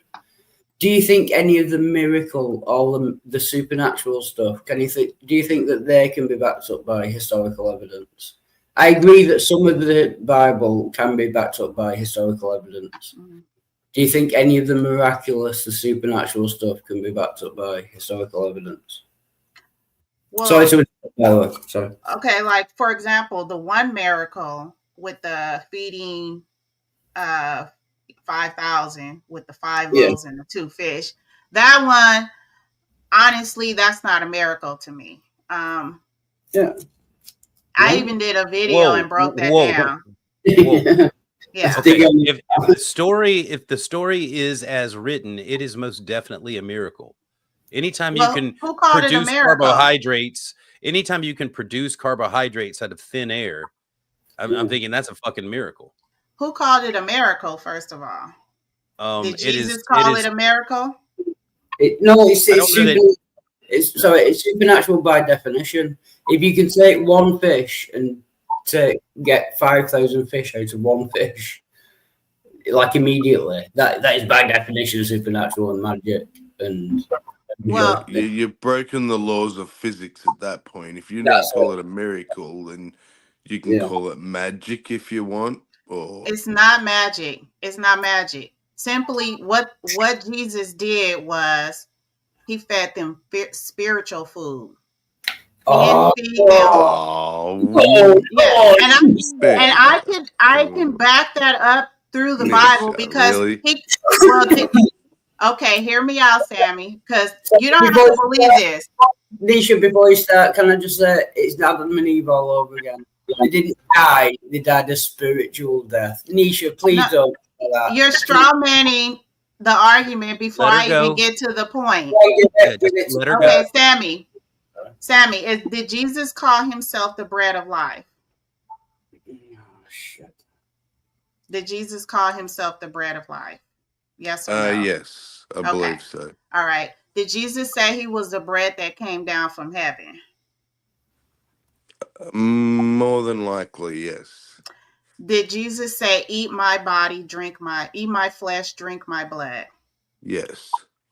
Okay. So why is this so much mental gymnastics for you to believe that when he took the loaves, why is it mental gymnastics for you to believe that each one of those represented one of the disciples he had with him? He had 5 disciples with him at the time. I'll take this after you're done. Let's say the bread was him. What are the fishes? He had 5 disciples and 2 fishermen. Wait. I think we're overlooking the obvious part of the story. If it's spiritual bread, then why at the end were there baskets of leftovers? The baskets of leftovers were the people that ate and were satisfied. So when you sit and have a congregation, because he had them sit down in front of them, and he divided each group up. And so he sent one of his disciples to each group. So the people that ate and were filled were the ones that accepted the message. Not everybody accepted the message. Those were the people. You've accepted that this was a miracle and this was a spiritual miracle, but you insist that you're not indoctrinated. I don't call this a miracle. This is not a miracle.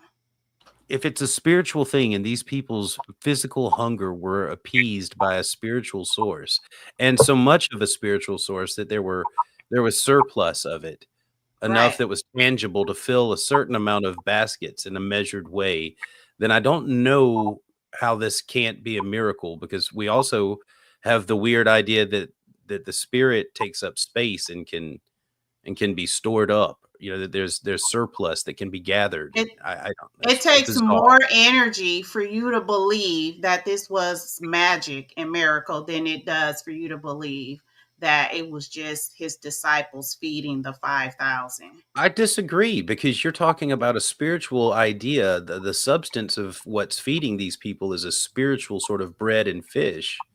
And I think that it would take a lot of faith to believe that could be filling. You know, I don't know what the salt and sodium content, I don't know what that is on it, but it's probably healthy.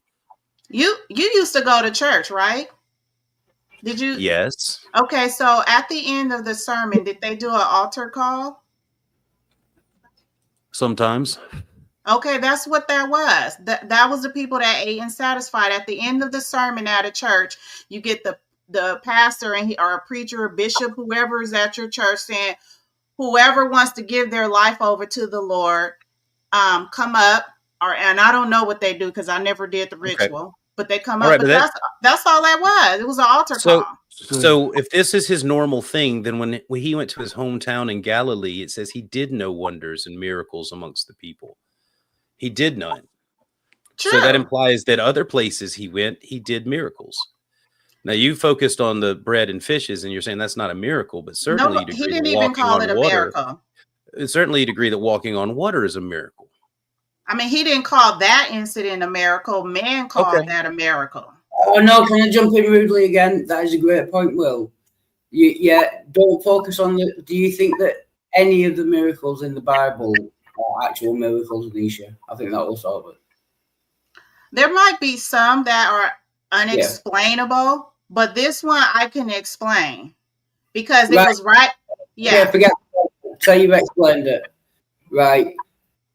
Any other miracles in the Bible? Do you consider them miracles? And if you do you consider them any of them can be historically justified or proven? Name one. Walking on water. Do you think that was? I cannot explain that one. That wasn't revealed to me. Like. But do you think it's a miracle? Curing the leper, raising Lazarus from the dead. Curing leprosy?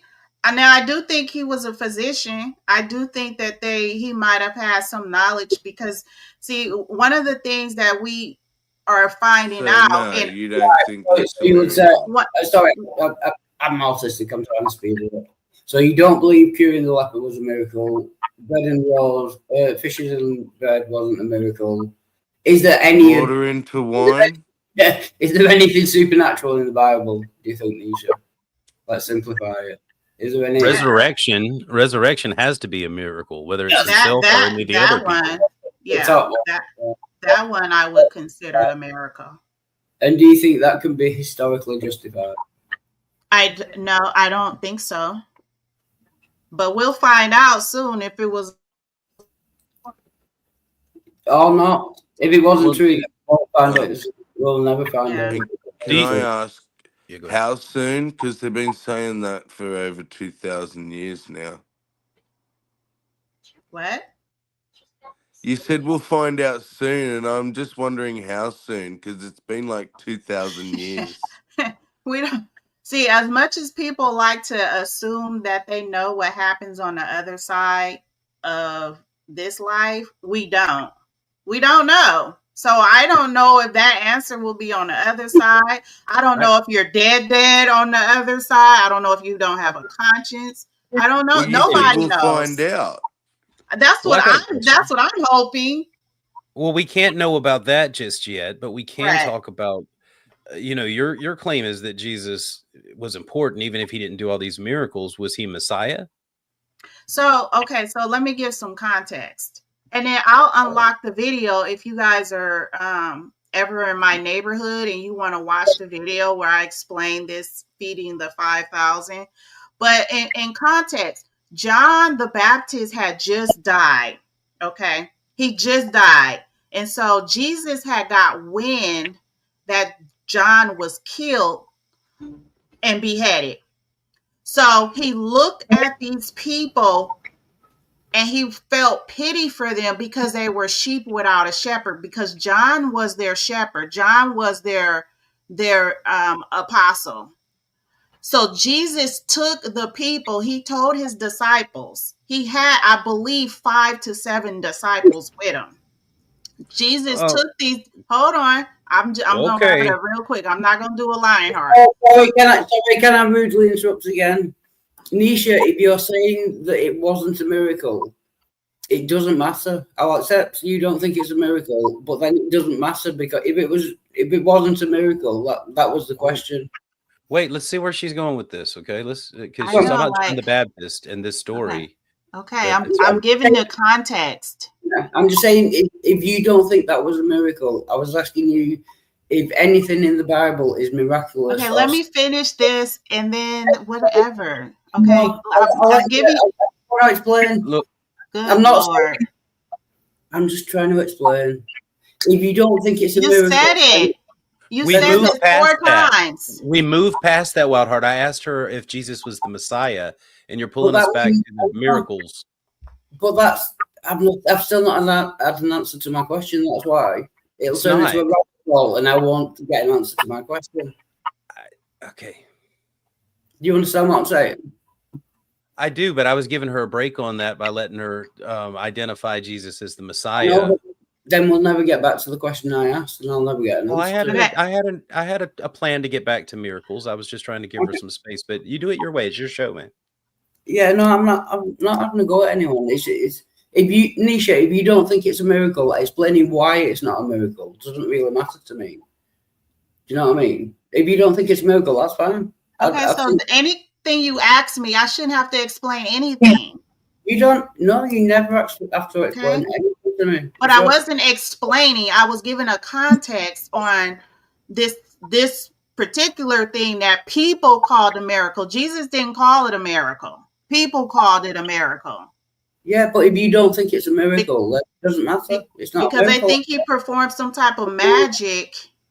But once it's not a miracle, due to the question that I asked, once you said that it's not a miracle, I don't care. You don't have to just why quickly. Do you see the gray? Do you see the gray divide here that we're stuck in? Which is why I jumped to Jesus being the Messiah briefly, because she's saying she's not calling it a miracle. Exactly. And you're saying that she doesn't have to defend it, and she's not, but you're still wanting her to say definitively.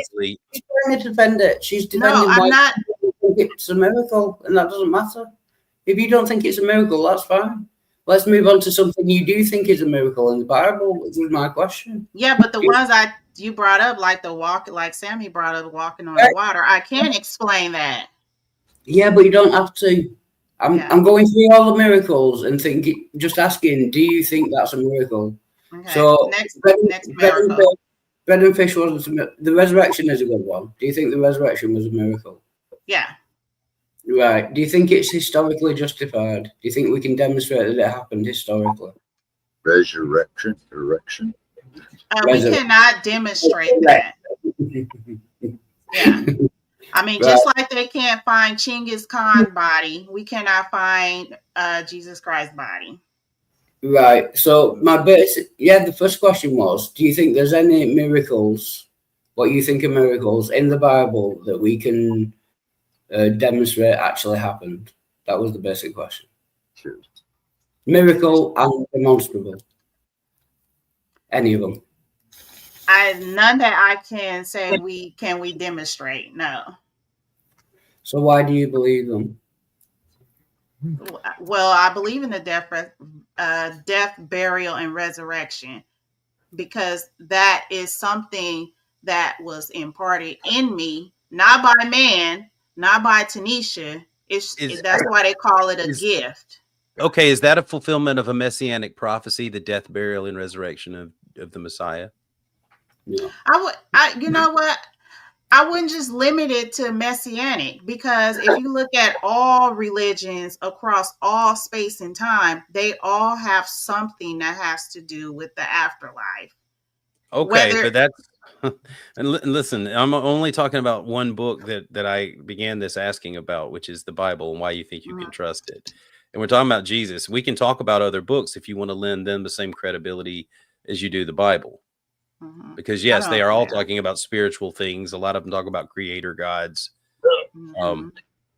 battles of good versus evil. I'm asking about Jesus as the Messiah and why you think, if there's prophecies that Jesus fulfilled that make him the Messiah, which ones do you rely upon? The historic ones were the testimonies where he was said to come and how he came down the lineage. I mean, that's pretty interesting on how he was already foretold to come and it happened the way they said it would and through the lineage. You're talking about Micah 5:2? That and the lineage Are you talking about Joseph's lineage or Mary's lineage? Both.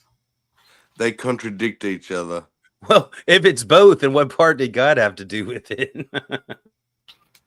Because Mary, they don't even agree on the very first generation, as in who is the grandfather.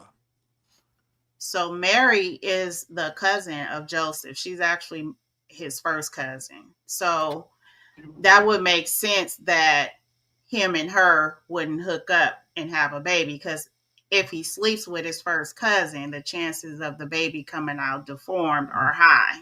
But they did sleep together afterwards. Right. But it was allegedly, allegedly not when it came to the Jesus baby. So look, I get what you're saying, but inbreeding wasn't prohibited in those times. Right. It wasn't right.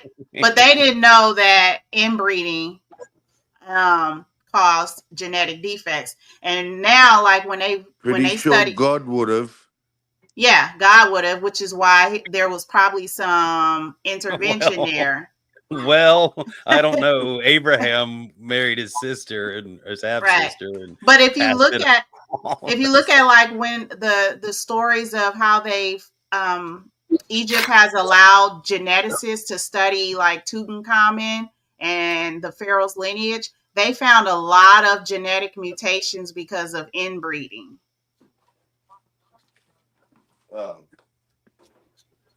You do realize how the story of Adam and Eve has to work, right? And the story of Noah. Like 8 humans can't fill the earth without some inbreeding. Lot's daughters had sons with him that didn't. Isn't that who became Israel? Mm-hmm. Yeah. So Israel is the product of incest. Mm-hmm. Well, yeah. If Adam and Eve never existed, then there will be no fall. There will be no need for Jesus' resurrection to heal it. Yeah, and they didn't. It's scientifically proven that they, or at least mitochondrial Eve and the Adam lived at least thousands and thousands of years apart. It's scientifically demonstrated that the story is false. So out of the 300 supposed messianic prophecies, what happened to all the freaking cavemen, man? Neanderthals, man, that were before all these clowns. You know, I mean, Jesus. Man, I mean, human race been. Well, they don't believe in evolution either, so they don't believe that we came from cave. You're right, but when talking to Christians, they don't believe in evolution. So, yeah, I don't know why anybody would believe that humans lived exclusively in caves. They went into caves to put their treasures, but outside of that, they were fairly nomadic. Yeah, that's true. Yeah, caveman is a misnomer. It's Neanderthal. Yeah. But anyway, my question was about messianic prophecies, and I wanted to know is there a verse in the Bible that has a prophecy that you think Jesus fulfilled, Nisha? Give me a minute to think about like which one. I know like you said in Micah 5:2 that there was a location on where the Messiah would come from and what tribe, and what he would do and who he would be. Mm-hmm. But Jesus doesn't fulfill that. They mention like he will be a descendant of King David. It mentions, I believe in Isaiah, that he will be rejected by his own people. They also said he would be like a basically ruling kick-ass warlord. It would take the whole land back for. Yeah. He didn't know. He didn't know. Hold on. Isaiah is not talking about Jesus. It's talking about Israel. That's another talking about the nation of Israel. The suffering servant is a reference to the people of Israel. No, Isaiah in chapter Isaiah 53, I believe it talks about he will be rejected by his own people. Right. So, and then also in that same that's Jesus. Yeah, also in Isaiah it talks about he will suffer for the sins of other people or others. Let Right. me All pull of it this up. is being addressed to Israel itself, though. All the messages of Isaiah about the suffering servant are talking about Israel, Jacob. Let me pull it up because I don't think so, but it's good to like revisit. Yeah, absolutely. I can try and simplify it. Although I'm eating. Wait, if it's talking about Israel, why is it referencing like it's in singular, not plural? No, what I'm saying is I can try and simplify it. Jesus didn't fulfill any of the messianic prophecies.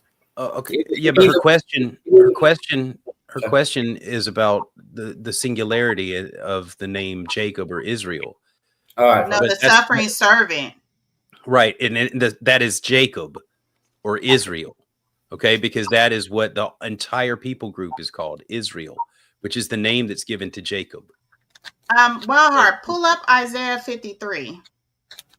You know what Jesus Christ would he said, "Don't make me do what." Do you know what they would label Jesus Christ today is if he was to be walking around a long-haired hippie liberal? That's exactly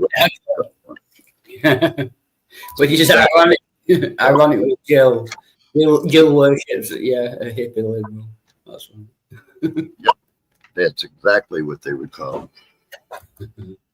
Right, I'm on Bible Hub. What was Isaiah 53? Isaiah. And that ain't making light of it. Anything. I don't think so, Neo. I think if you take into consideration what Jesus said about the family, that you should hate your family and love him. You should hate your mother and your father and anyone. You should love him more than even your own children. I don't even think that the Democrats would sign on to that.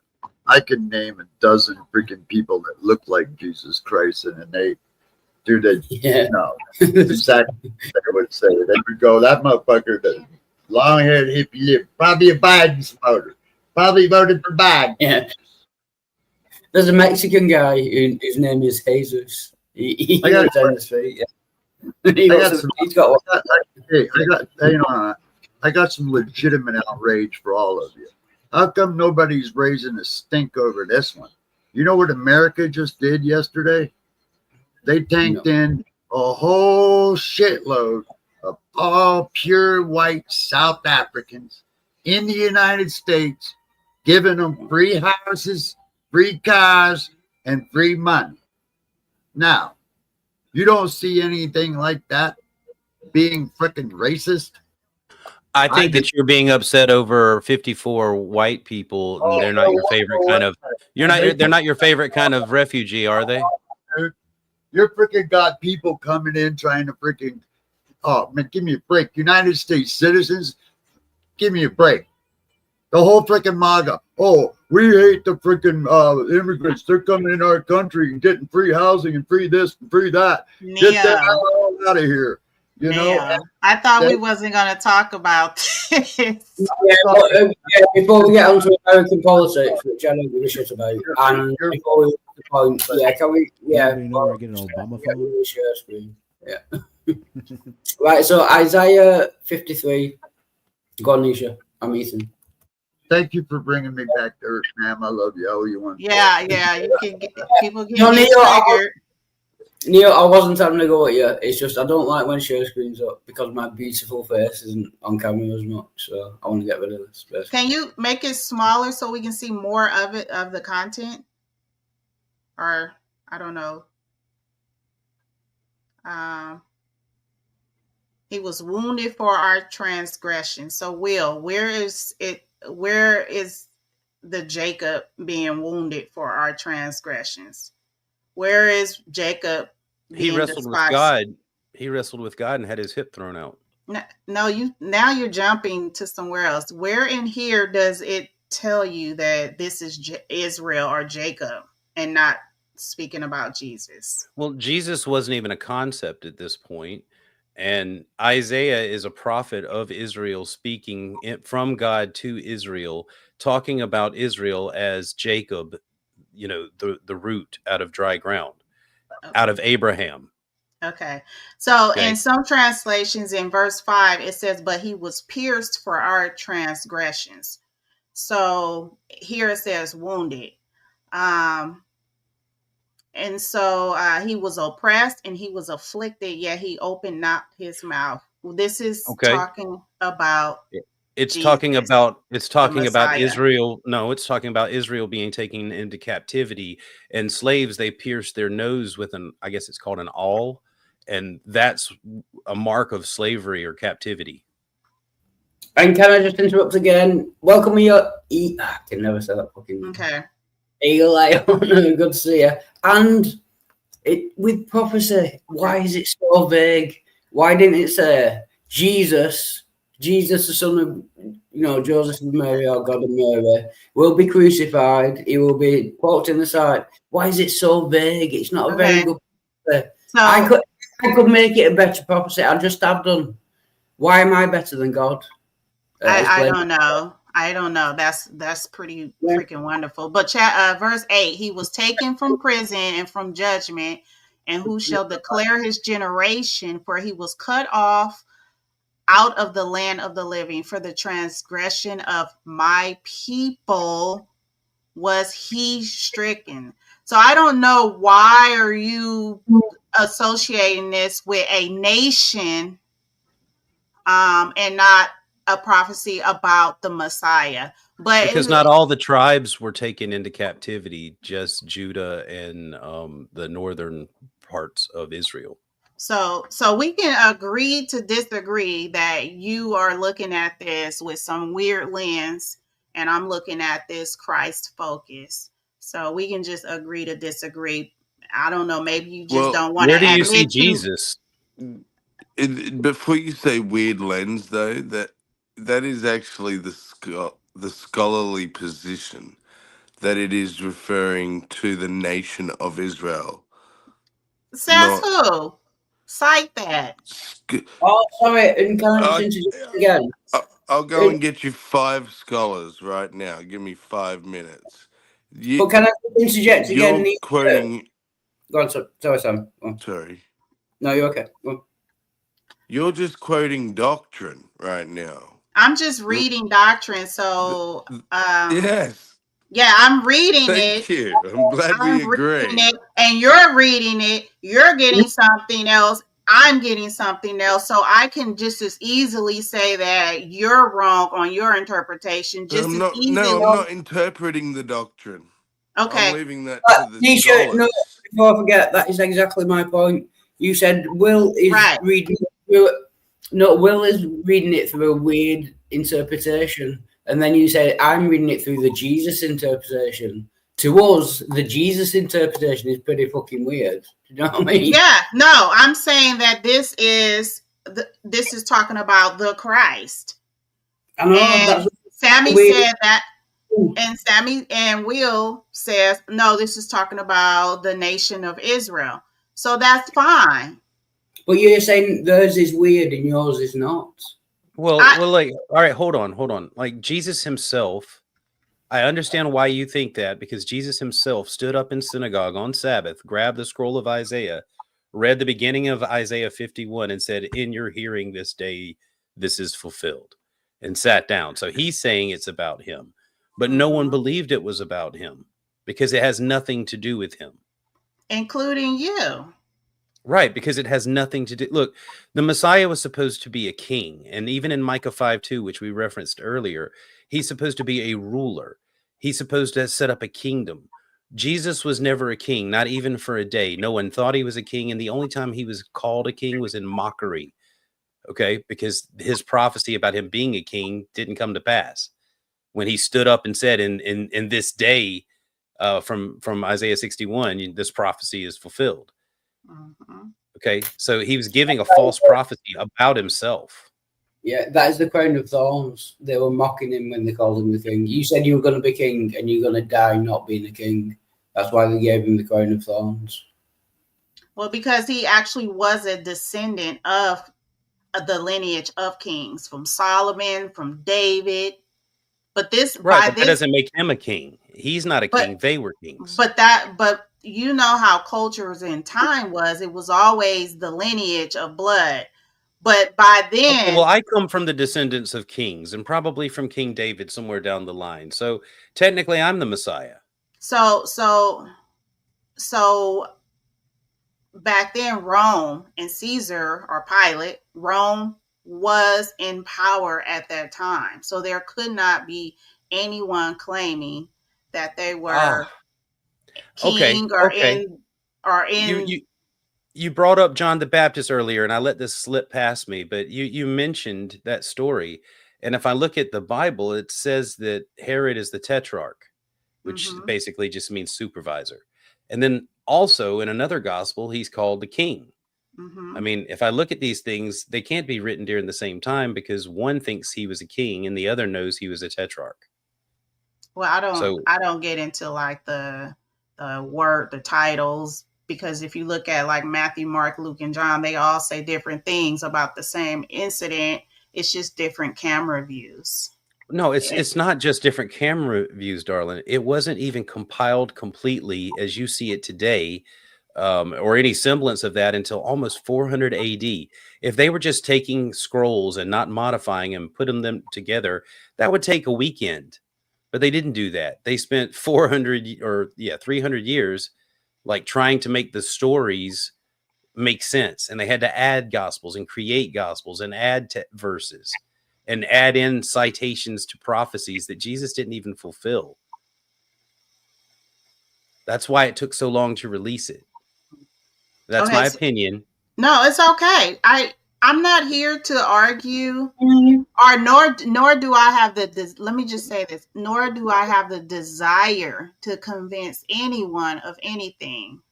Okay. You asked me my point of view, my opinion. I told you. And I appreciate that. Thank you. Yeah. I'm not here to convert anybody to anything. So, but if you ask me of what I think about some and how I interpret it, be respectful. And you didn't run away from any of the questions, and I respect that. Yeah. But I appreciate your time. I got to crash for a little while, but I'll be back around later. All right. Peace out. It's good seeing y'all. Later. Cheers, all. Thanks a lot. And yes, we're going to play a video. Give me a second. Yeah, Bond, I wasn't being funny. I'm streaming to do 2 different accounts, and I can't figure out how to log in on one of them. And it's the one you're posting links to, so I don't know how to get with them without going into Google. Give me a second.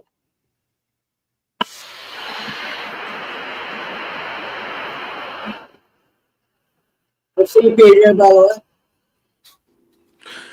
There's a little blurb in the private chat, Nisha.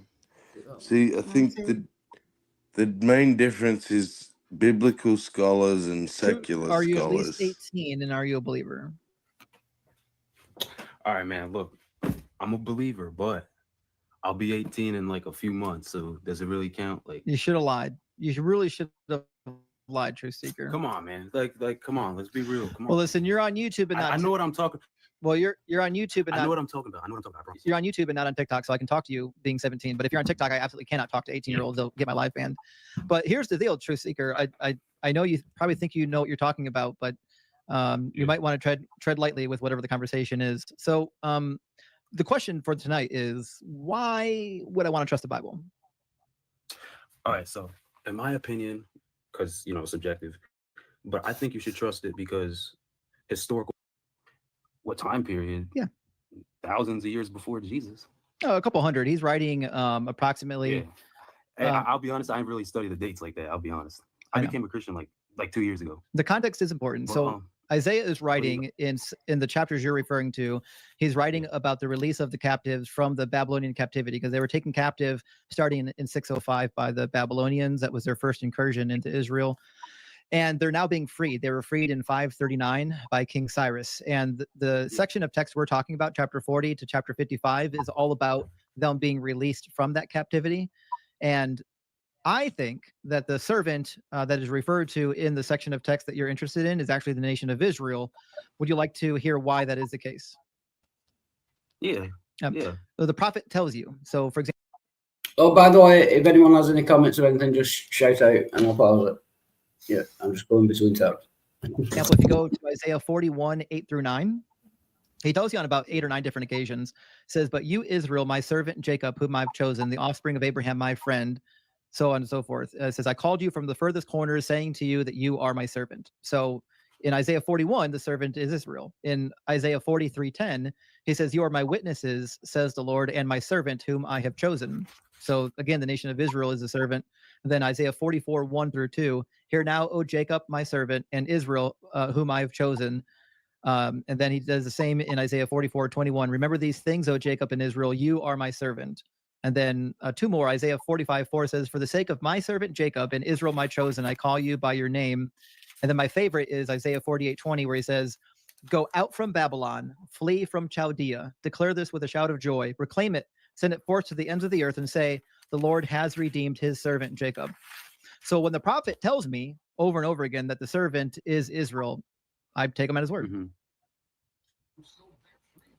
Yeah, but then how would you reconcile 53 verse 5? How do you reconcile that? It says he was pierced for our transgressions. So how could the nation of Israel be pierced for our transgressions? Well, it doesn't say pierced. Like that's the first part. So that's NIV says he was pierced he was crushed for our iniquities. The punishment that brought us peace was on him. Yeah, by his wounds we were healed. How could one question? How could a nation be referred to as he? That doesn't really make sense. Well, we actually just covered that a second ago. Isaiah says, "You are my witnesses, Jacob and Israel, and my servant." So, like the fact that there's a singular he is meaningless here. It's a metaphor. The nation of Israel is being personified as a human being. Can you pause it? Oh, he that laughed. Sounds like Jesus, man. I'll be honest. I know it sounds like Jesus, but it's not. Yeah. He said he's saying this all is a metaphor, but the prophet told you atheists hate that the metaphors. servant is Israel, and he tells you over and over again, leading up to the passage, why that's the case. God says, "When I redeem my servant Israel from captivity, all the nations are going to know that I am the true God. I am the one true God when I restore Israel." That's why it says in chapter, let me grab it, chapter 40, actually 54, I think is what I'm looking for. 54 or 56, 1 second. 56, actually 55, I was in between. He says, "The nations that you do not know shall run to you, because the Lord your God, the Holy One of Israel, has glorified you," which is in line with what the prophets say as well. In Zechariah 8 and Micah chapter 4, it talks about how when God glorifies Israel, all the nations are going to run to Israel because it's apparent that their God is the actual rightful God. Who's pausing it? Is Wildheart around? I mean, I think Israel also can be referred to as God. How so? Because at least that's what he gets referred to in the Old Testament. I don't know of any single occasion where that happens. I can't really, I'll be honest, I can't really recall the verses. I'm not lying, because I'm doing a reread of like the first, I'm in Joshua right now, but I just did a reread from Genesis to Deuteronomy, and that I remember God being called Israel. No, Jacob was called Israel. But about Isaiah 53, right? If you keep reading, it says, yeah, it was the Lord, like in verse 10. I mean, even if you read the whole chapter, I've read it all. It just sounds like it sounds just like it. Like a human being suffering? Yeah. That's the whole point. The whole point is to personify the nation of Israel. Nisha wanted to say something and said it, Halsey. Yeah, sorry. Just as the video started, my mum phoned, so I could hear everything, but yeah, I couldn't pause. Go on, sorry. Did you want to go first, Nisha? You're waiting. Hello. I think Nisha pulled on me and fell asleep. Were you waiting to say something, Nisha? Yeah. So there's. I ran into this. Sorry, memory back again. Okay, so if you take the identity of the servant as the nation of Israel, it's Judaism. If you take the nature of suffering, in Judaism, it's the persecution by Gentiles. If you take the historical figures, it's Rashi and Talmud. If you take the Messiah approach, the suffering and death for sins, the salvation, redemption, is Christianity. So Here you have one person looking at it through the lens of Christ. When y'all was like, well, what does that mean? We look at it through the lens of Christ is Christianity. If you look at it as the nation of Israel, then it's Judaism. And that's what they're saying in these notes.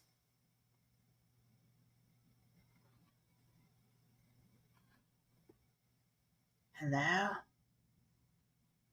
Yes. I was just wondering. The Sorry. Go ahead. point to that, sorry, House, and I think Will would agree with this, is that this was Judaism. When these books were written, there was no Christianity. Christianity, the lens of Christianity is an ad hoc thing. Go ahead, Halsey. Oh, I'm sorry. I thought you were finished. Yeah, no, that'll do. You get House. Oh, I was just wondering. It was a couple minutes ago. You said atheists hate hyperbole, or what did you say? Metaphors. Metaphor. Yeah, he said this is a metaphor for Israel. Okay, why do you think that atheists hate metaphors? Every time I bring up metaphors, is like everybody just want to freak out. It's a metaphor. I think Christians hate reality. No. Sorry, I can explain that, Nisha. It's because when it comes to Christians, especially, and the Bible, if it's true and we know it's true, then it's fact because it's in the Bible. It's true. If it's not true and we know it's not true, then Christians suddenly switch to, it's a metaphor then. That's why atheists have a problem with it. It's not with all metaphor. It's just when talking to Christians, because they use that as an excuse. With to sort of excuse away extreme. Yeah. Exactly. Yeah. And that's what this guy just did. But it's either literally true, except when we know it's not, and then suddenly, all of a sudden, it's a metaphor. It's just a sneaky get out clause. Well, that's what this guy just used. We just take it with a grain of salt and think, okay, well, they probably exaggerated. We don't know by how much, or it might even be a total fabrication to attempt to make a point or an association, but it's not the truth. It's not something that actually happened. It's something else. So I'm just wondering, like, how much of that is, like, if those words could lift off the page of the Bible and be put into another book, I want that, all the metaphors that are definitely, like, objectively not true. They never happened. It's enough of a distortion to make it not true, even if it was based on something real. I want to know what those things are so that I can look at the rest of the Bible and say, okay, what's left? Yeah. Plus, it seems to be everything that we know is false is a metaphor or hyperbole, or and everything we can't prove isn't true seems to be like the literal truth. As long as we can't prove it's not true, then it's true in the Bible. If we can prove it's not true, then it's suddenly all metaphor. Yeah, well, I mean, that whole thing of if you can't say, since you can't prove it didn't happen, then it must have happened is like, what is that argument from ignorance, right? Like, that's that was the problem with the historical history of these people, was they didn't recognize their Messiah. And I'm sticking to the script. It's not indoctrination. I'm sticking to the script. So they didn't understand or recognize the Messiah. So just like Will had said, which I'm glad he actually remembered, that was Jesus had to go in the temple and say, this is about me. And that's why they missed their Messiah and rejected their Messiah according to the story. So this guy here is saying that this is speaking of Israel metaphorically, and that is Judaism. Judaism didn't recognize the Messiah.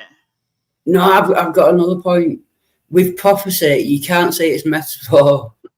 If it's prophecy and it's metaphor, it no longer counts as prophecy. You can't say it's prophecy, but if you change the meaning of the prophecy, then it's still prophecy. Right. It's one or the other. You can't have a metaphoric prophecy because then it's not predicting the future. It's predicting. I'll be right back. It's predicting someone's interpretation of the future. You can't have it both ways. And Nisha, I'm not having to go at you personally. I'm just saying you can't have a metaphoric prophecy. That's impossible. A prophecy has to be like specific, fulfilled by only one set of circumstances. You know what I mean? You can't have a metaphoric prophecy. That's just. I didn't call it a metaphor. This guy that is saying that this is Israel said this is all metaphor. I didn't call it a metaphor. Okay. Yeah, but I'm saying whether it's Will or you, I'm arguing against. I don't care. I don't think you can have a metaphoric prophecy. Yeah.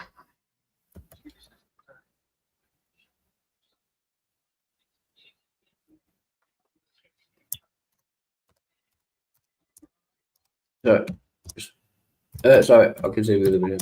So many people to annoy, so little time. Do you know what I mean? Oh, bye, Halsey. Oh, bye, Halsey. Sorry, I'm a different tab. Crimson and Clover. Oh, I have a question for you, Nisha. Yes. You're saying it's not indoctrination. I was just wondering what, if any, religion you were brought up in as a child. Was it Christianity? I wasn't. You wasn't, and no religion. Oh, that's fine. Yeah. Mm-hmm. That's fine. So it's not indoctrination. There's something so freeing about that too. That I don't have the answer. I don't have the answer to a church. I don't have to answer to a pastor, a bishop. Like it's just something so liberating about that. And I don't know. You were atheist up until you became Christian. No, I was never an atheist. Even as a child, I knew something. I knew there was something. I just didn't know what because you're a kid. How did you know though? Just supernatural. I want to say supernatural, but not like miracle supernatural. Just things that you know that there's a layer, like there's another realm. Like there's things like you're a two-part person. You're a flesh being, you're a spirit being. Like I just knew things. I didn't know what those things were, but I knew there was something else. But is it possible that there was a supernatural and there was something else, but that something else not be a god? You're saying that you knew that God existed because you knew the supernatural existed and knew there was other things. Mm-hmm. But it's possible for the supernatural to exist, other things to exist, and there not be a God. So why did that lead you to the conclusion that God existed? Where did you get the idea of God? Well, it's not the God that Christianity portrays for sure. It's not that God. I mean, you got that was the God that we were given, and that's indoctrination. Is the Caesar Borgia, the hippie gay Jesus with the long hair?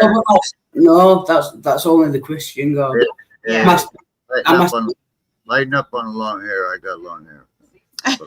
No, there's nothing wrong with the long hair, but we don't know that. We have no, like if you look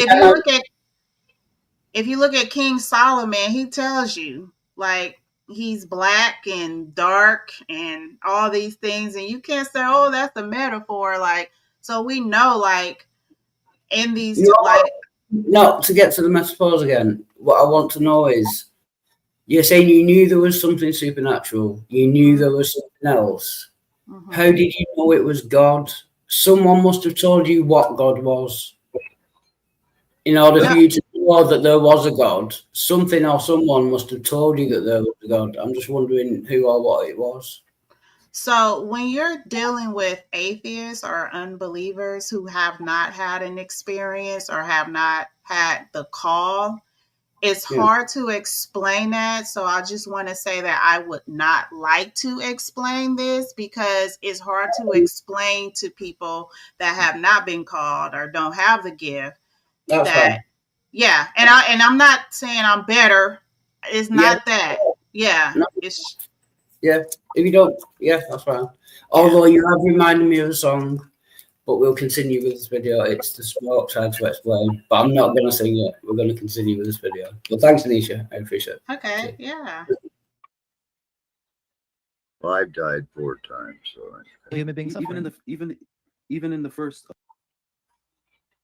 seriously, I did. Whoa, yeah, Neo. I can't leave that one alone. You died 4 times. Oh, yeah. Yeah, I get you now. Sorry. That's me being slow. Yeah. Okay. Yeah. Sorry. We'll carry on with it.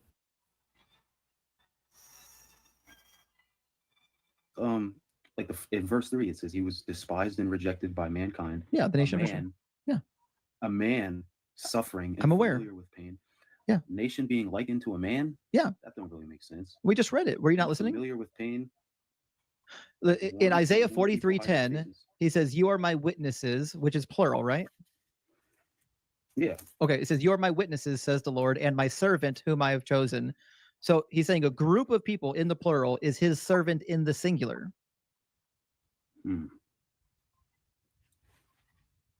What verse is that? Isaiah 43:10. 41:10?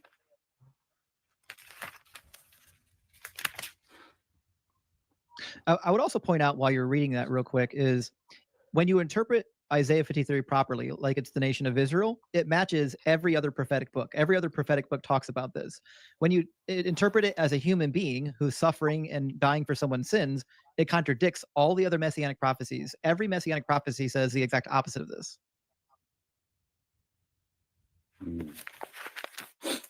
Okay. But listen, the New Testament cites a lot of prophecies about Jesus. Maybe there's another one. Yeah. Hey, I'll be honest, I gotta keep studying. But I just came on just to like, it never really made sense to me how like a lot of Jews, they call it the forbidden chapter. I've never heard a Jew say that. But then, yeah, I've seen videos where it's called the forbidden chapter, like in the synagogues. They don't Not by Jews, only by Christians who say that nonsense. I'm personally friends with multiple Jewish rabbis, and they don't call it that. All right, one more verse. Sure, go for it. But where was it? I mean, I commend you on your disposition. You've got a If you had 2 cars or more on finance between 2015 and 2021, you could be owed $5,000. great personality, and you're very mature for your age. I've had a bunch of adults in here come in and act like jackasses. You've acted better than all of them. Hey, thanks, man. But yeah, Isaiah 7, I think it's verse 4. Sorry, hello, Pixie. Good to see you. Hey, Dear Wild. Hey, How's it going? Pixie. Hey, Nisha. Thanks for joining, brother. Is this that new guy that everybody watches that I don't watch? Yeah, Deconstruction Zone, DZ. Yeah, I've only recently started watching it. I'm not too familiar. I muted him out. I don't even know what he's talking about anymore. Oh, well, that's not. Oh, that's no good. That makes playing the video pointless. Like, it's not, I'm not saying anything against him. I obviously don't know him. I don't watch him. Most people I know watch way more channels than I do. Like, I do not have nearly as many channels in my sub list as other people do. I just don't. And when I do, it's usually because, I've been on a deep dive lately into some really weird shit. Well, it started about 9 months ago, I guess. About 9 months ago, I started surface research, but I got deep in, and now I'm looking at there's 2 cults, and I'm trying to decide which one I want to infiltrate more. So wish me luck. That's something I would do. Okay, so can you elaborate? Don't just leave us hanging. What's the weird deep dive stuff? Okay, so one is very Sorry, before you do, can I just say, I wasn't having a go at you. I was just saying you and Will were the 2 people having the argument. Will's left, and if you're not watching the video, then it's pointless playing the video. That's all I meant. I wasn't having a go at you. Go on, Pixis. well, I don't even know what the argument was about. Yeah. So one of the cults is very very new age, and kind of there's some talking to aliens going on, and the other one is That's off to a bad start. yeah, it sounds kind of fun though. And the other one is really deranged. I mean, that one's gonna get dark. If I choose that one, it's like if I choose the other one, it's gonna be dark. Of course, it's gonna be dark, but there's gonna be a lot of amusement. And if I choose the other one, it's gonna be really dark with just tiny bits of amusement, because there's a multitude of things going on. So far, I think there's some eating disorders. There's definitely the encouragement of people not to take their psych meds. There's they don't think they talk to aliens. They think they talk to angels and demons, though. Also, that there's this like special chosen thing, and how you're like what you're chosen for, like decides this color that they assigned. It's really weird. But yeah, so those are the 2 I'm looking at. Sorry. Can you not? That sounds insane. What, like assigning your like aura colors and everything? The eating disorders. Yeah. Can you not have like one leg in either camp? Just like watch from the Well, side. I can, but here's the thing. When I go in, like right now, I'm in both, and I'm playing in both, right? Sorry. When I say I want to infiltrate, right, like I have to be so in, and I've done it 3 times before. I have to be so in that they do not question me, right? I don't talk the same when I'm there. I don't use the same vocabulary. I actually make myself a lot dumber when I'm there. I get that. And I don't want to pick something up from one group and say the wrong thing in the other group. You know what I'm saying? Yeah, because that's kind of, I mean, that's no different from these channels. Like if you go to the Universalist channel, you have to speak a certain way. There's things you can't say. And if you go to like a legalist channel, there's things you can't say and things you can say. So, I mean, it's the same, but I'm still curious about the eating thing.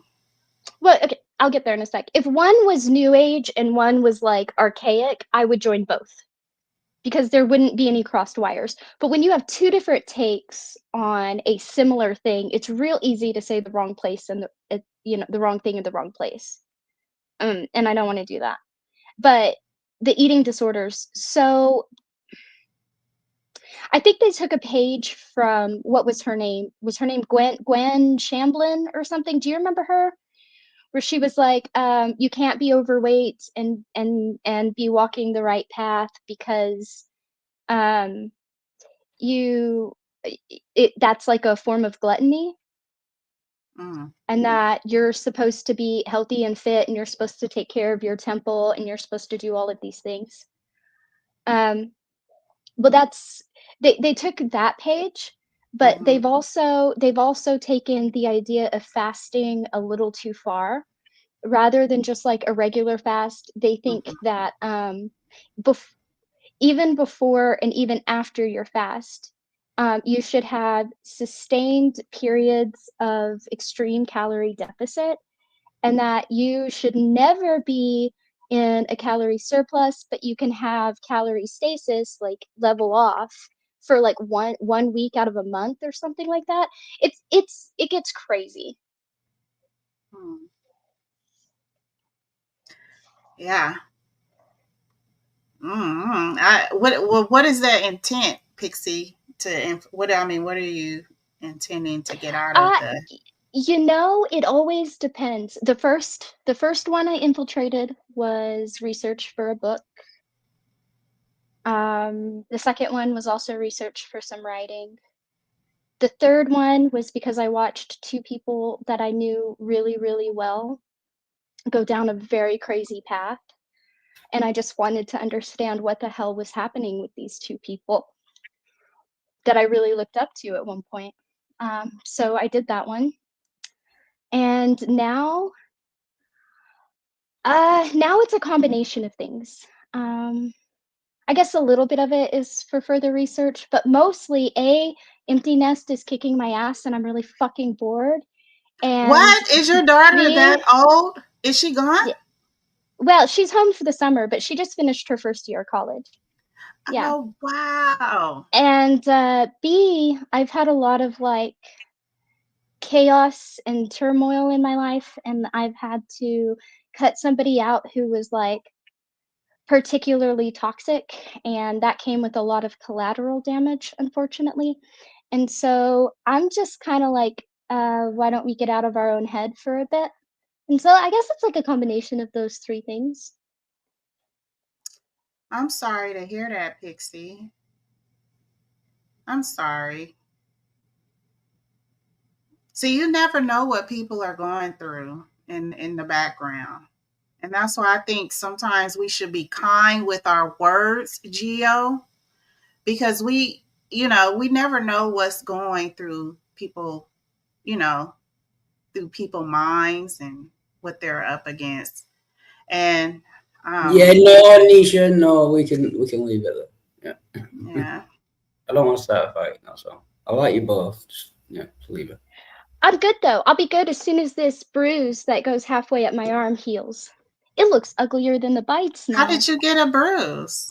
So I got bit, but I got bit. It goes, there's like, there's some punctures in my palm and some punctures in my wrist and some punctures on the side of my arm right below my wrist.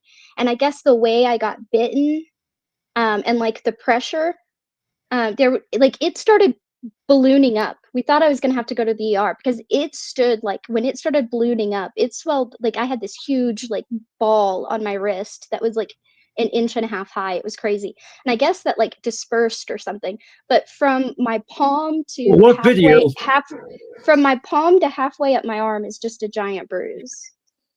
What video? Like, do you know, was it copper? Like what you get a bite?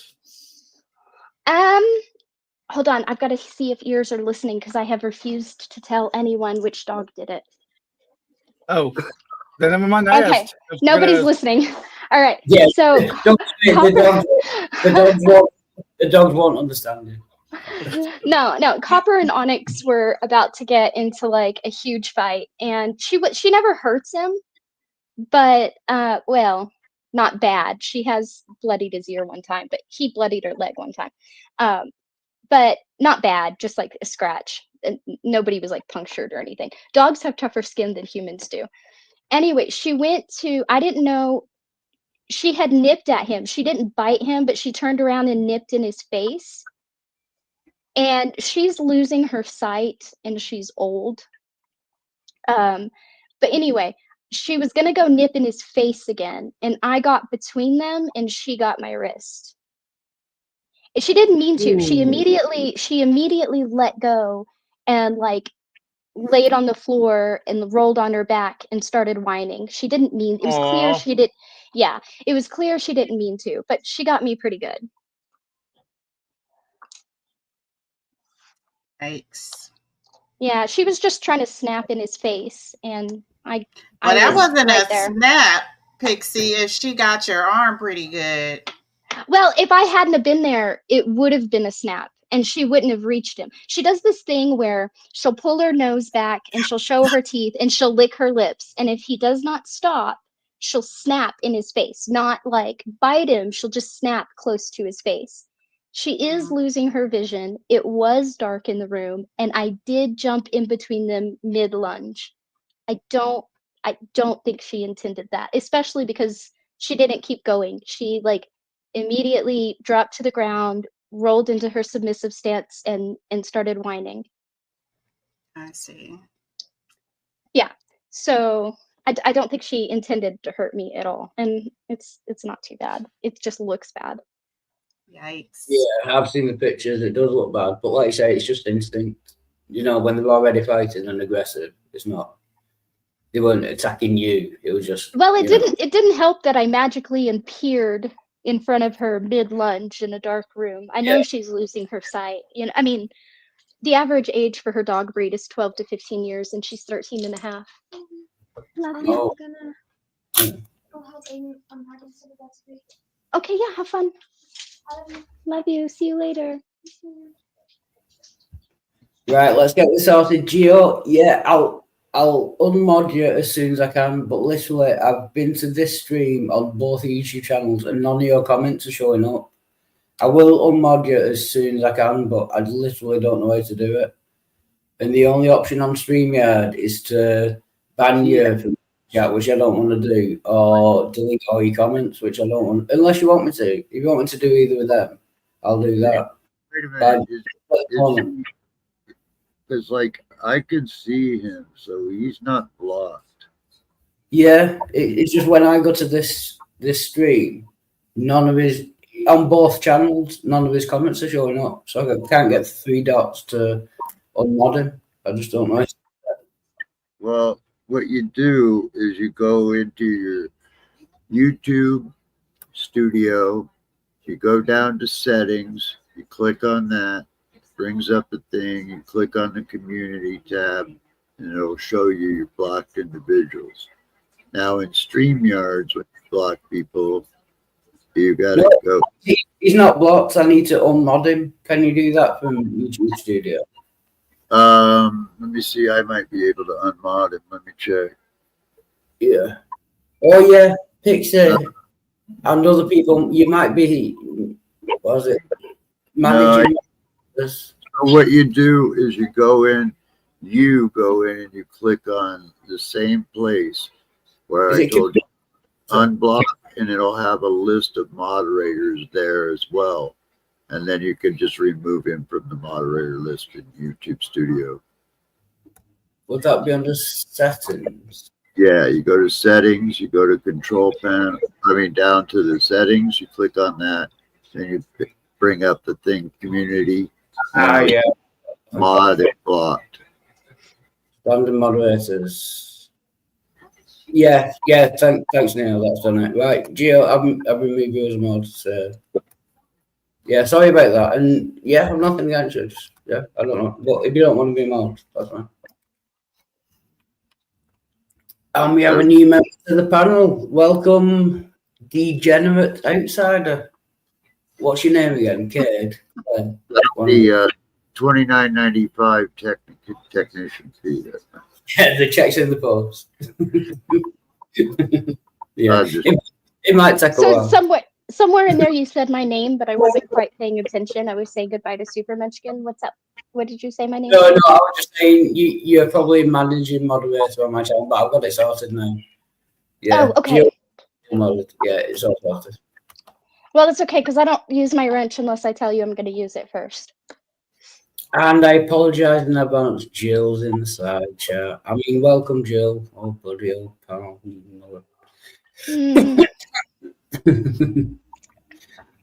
Geoside, if you want to type test or something, you should be unmodded now if it's worked. Were you able to unmod him okay?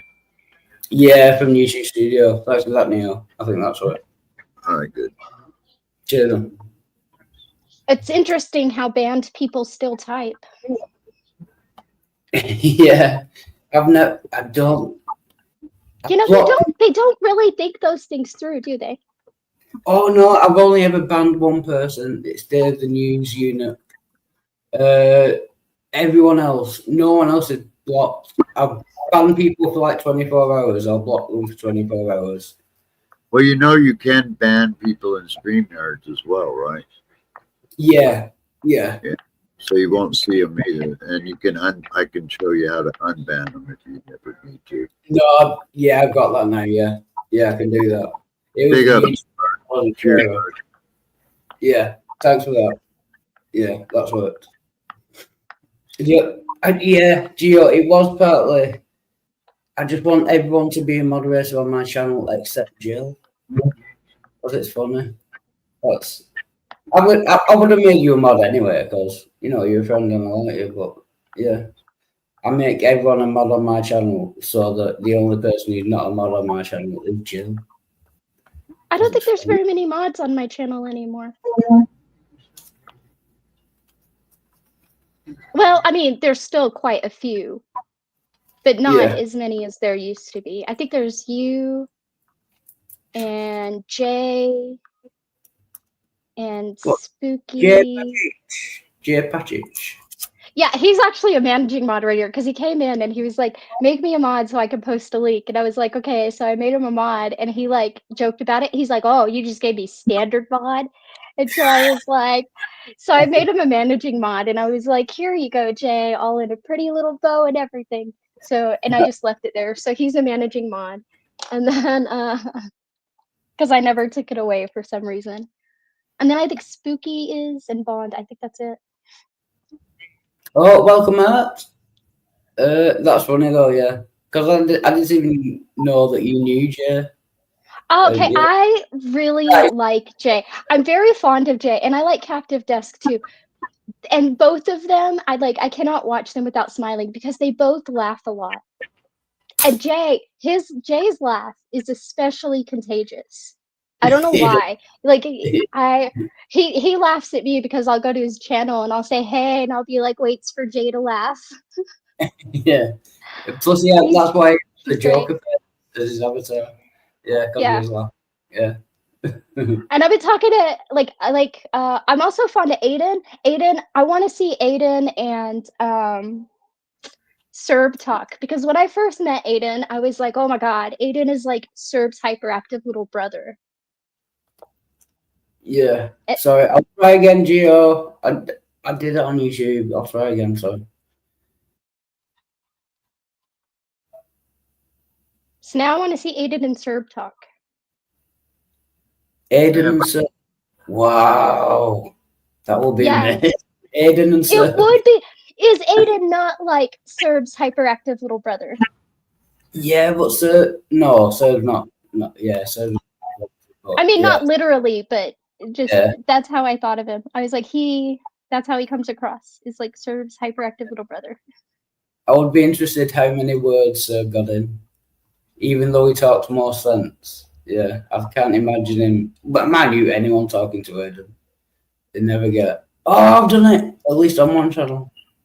Well, where's my wrench, Pixie? How come I don't got a managing mod on your channel?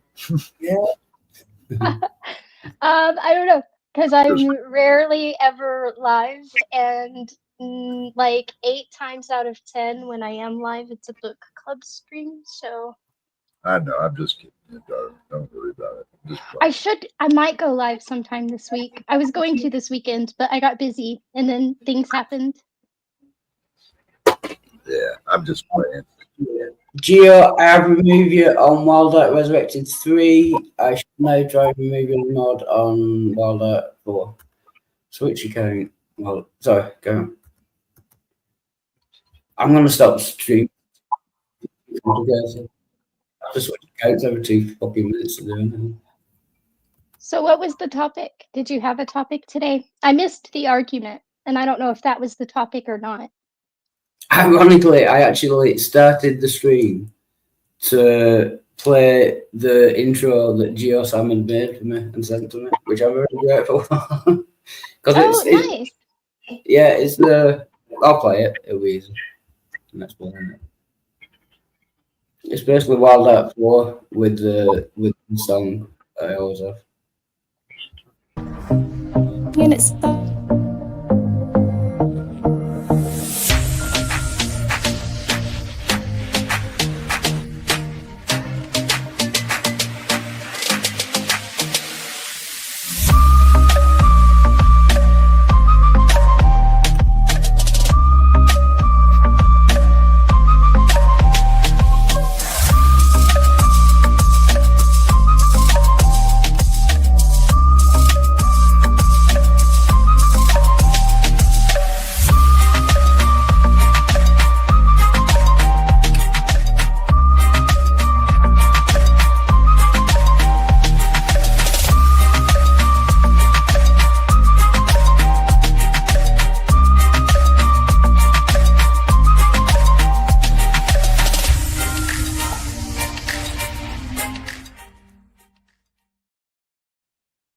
And he was extra specially kind because I think he even took out the lyrics so it wouldn't get me a copyright strike.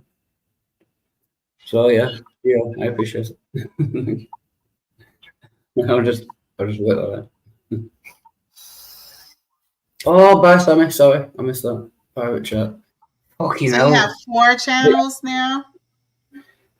I have 3 current channels that are on YouTube, 2 of which I can stream to. Wild Art Resurrected 3 and Wild Art 4 I can stream to. Wild Art Resurrected 2 is still on YouTube, but I can only stream to that in June. Show the gate. It's complicated. What happened to Pixie? Oh yeah, Pixie left as well. Oh, it's tiring. Different times playing videos. People are joining them. Yeah. I'm knackered. No. It's not you. And this blows chunks, man. Freaking, it's so windy outside. I can't even go out and fly at all, man. No. Oh, yeah. Got like 30-mile-an-hour winds blowing out there, man. Oh yeah. Yep. What's the restriction? Is it 30 miles an hour? Yeah. This week, this whole last month, since like the middle of April has been fucking a nightmare, man. Yeah. Our weather's been good, like badly good. You know what I mean? It's been really hot, and I don't like heat. I just, like I was saying before, I just go from pale white to bright red when I go out in the sunshine, and then back to pale. I was starting to fall asleep earlier tonight, man. And Yeah. I started to doze off, and all of a sudden, pop, pop, pop, pop, pop, pop, pop, pop. Pop, pop, pop, pop. What was that? Goddamn shooting, right? Like about 4 blocks away, man. Fucking. An actual shooting? I couldn't go back to sleep, man. I just couldn't. California dreaming. Bad. Right. What real guns though? Yeah. It was a shooting, man, like a few blocks over. Fucking hell. Yeah, and after that, there was no going back to sleep. Yeah. Let me see something. Yes, I'm a mod. Yeah. Gio, I only made you a mod because, like I said, I make everyone mod except Jill, which continues the joke. And I also consider it a compliment. I think I'm, being friendly, making you a mod. But if you don't want to be mod, that's fine as well. Yeah. Also, am I the only one who finds it interesting that Gio wants his mod removed after you sided with quote unquote Nisha? I didn't side with Nisha. Yeah, I said quote unquote. I said stop arguing with Nisha because I didn't want them to argue. I didn't side with anyone. I want them both to stop arguing. I peeped the little tantrum he threw afterwards, but I've been doing this with Wild Heart for a long time. Gio's been around for a long time, and it's always the same stupid crap, and I just don't want to deal with it. And I don't know why maybe you can't teach old dog new tricks. I'm just like, just stop. Stop being so negative. Like, you don't have to argue about it though. If Gio doesn't want to, that's fine. As soon as I can. Like I said, I've done it as soon as I can. The negativity is just so fucking annoying. Yeah. But I forgot what we were talking about now. Everyone's got a new topic. Yes, well, we did not want to talk about American politics because Neil got triggered. I just don't want to get. And then Will's the MAGA lover, so I'm like, no, this is not going to work. So we can't do that. No, I wasn't triggered, man. I'm just avoiding. I can't stand it, by the way. I will take sides on that one. I don't think I have the energy to be really triggered right at the moment. I just wish I could go to sleep and never wake up. Oh, don't do that. That's really bad. Well, man, every goddamn day I'm either waking up sick as hell or I get out of deal with shootings, man. It's just nuts. I understand, and I've said it myself. That's why I don't like people saying it. I know what you mean. That's why I don't Well, like I've been that way for 29, 30 years, man. I've made it. You know, it is what it is. Just frustration.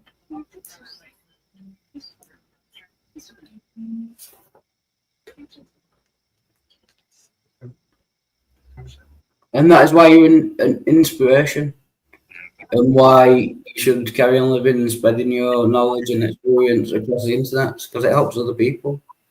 Like, was it JLJ said? Oh no, Spunkus. Yeah. Yeah.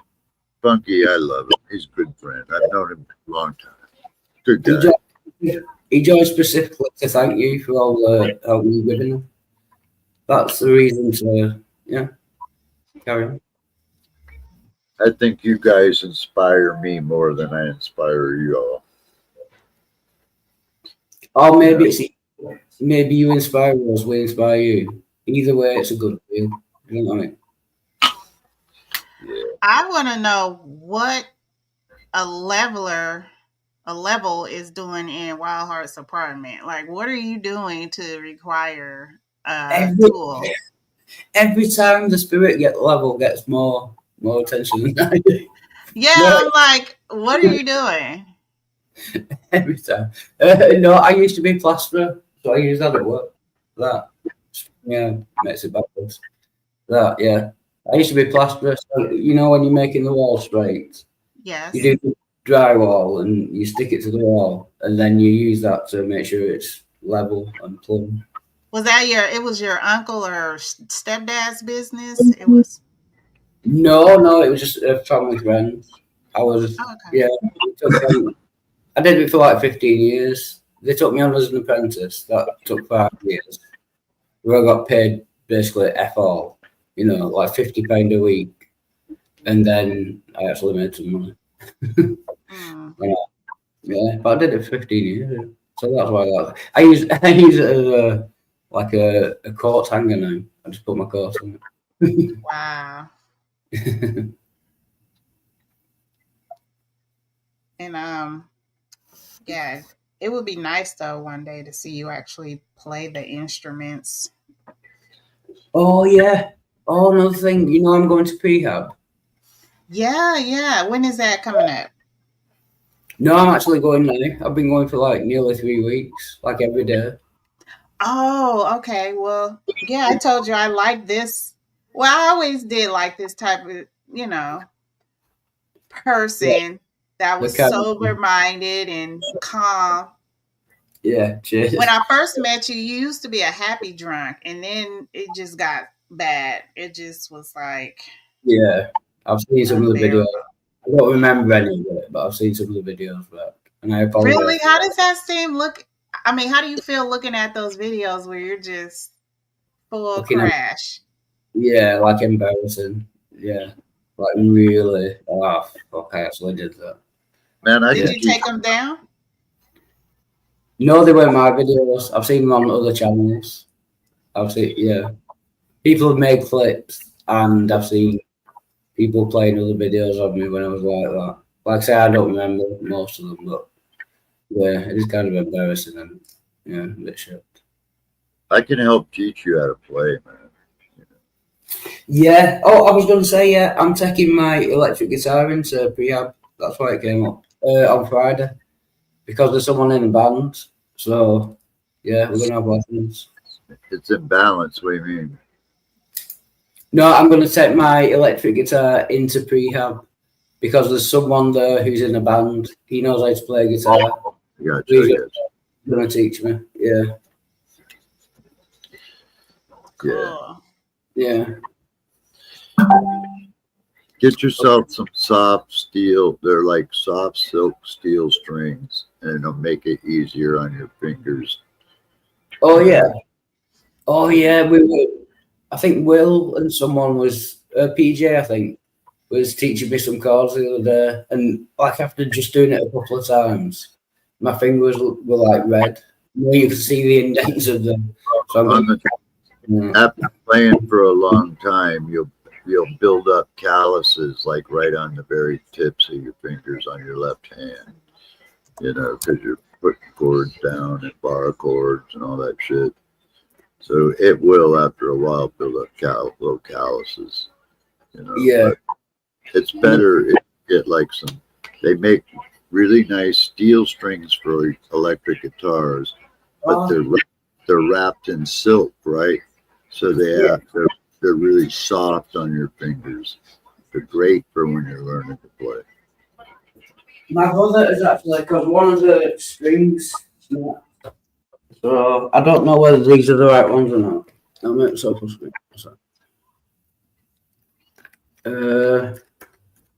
If you can see if it says, I've not used any of the others, I've only used the one that was broke. Well, it's better, you know, when you break a string, really, it's better to replace them all. Oh, steel core, nickel plated, night carbon steel. Yeah, those are a little stiff. Yeah, I don't think they're the right ones. I mean, they'll work, but you know what I mean. Yeah, it just one problem that gets hard for people when they first learn how to play and frustrates them is the fingertips hurt a lot. You know, especially if you practice a lot. So you can't really see these strings too well on my guitar, but they're very soft. They have a very, you know, that doesn't require a lot of push. Yeah. I don't it's the best one. Oh, that's a nice guitar. You know. Yeah, it's easier anyway, aren't they? I think than electric. Yeah, it's acoustic electric. But... Oh right, both. Oh, that's even better. Yeah. Good. But it's got a great sound.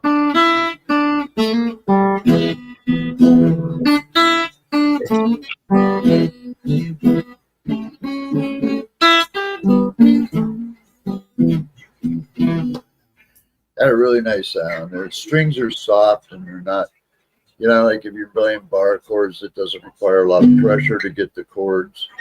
You know, when you get those hard steel strings and you got a little bit high of a fret, it can be hard to push down and mix chords. Yeah. That was proper blues. Yeah. My wife has left me. My dog's run away.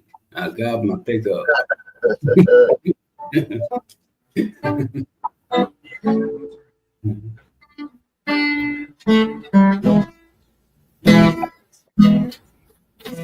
I have got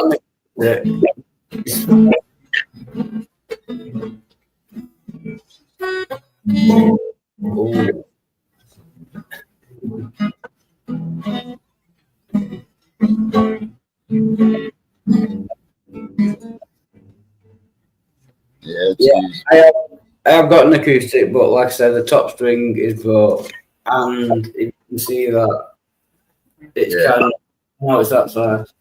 Well, I recommend when you break a string, some people don't do it. I'm a firm believer. If you break a string and you got extras, you got another set, replace them all. You know, and what's really key is try to pay attention to how the strings wind. That's really important too when you're restringing, you know, because when people don't do it right and often when they're putting strings on, they'll snap because you don't wind them right. That's what I did, yeah. I was trying to tune it.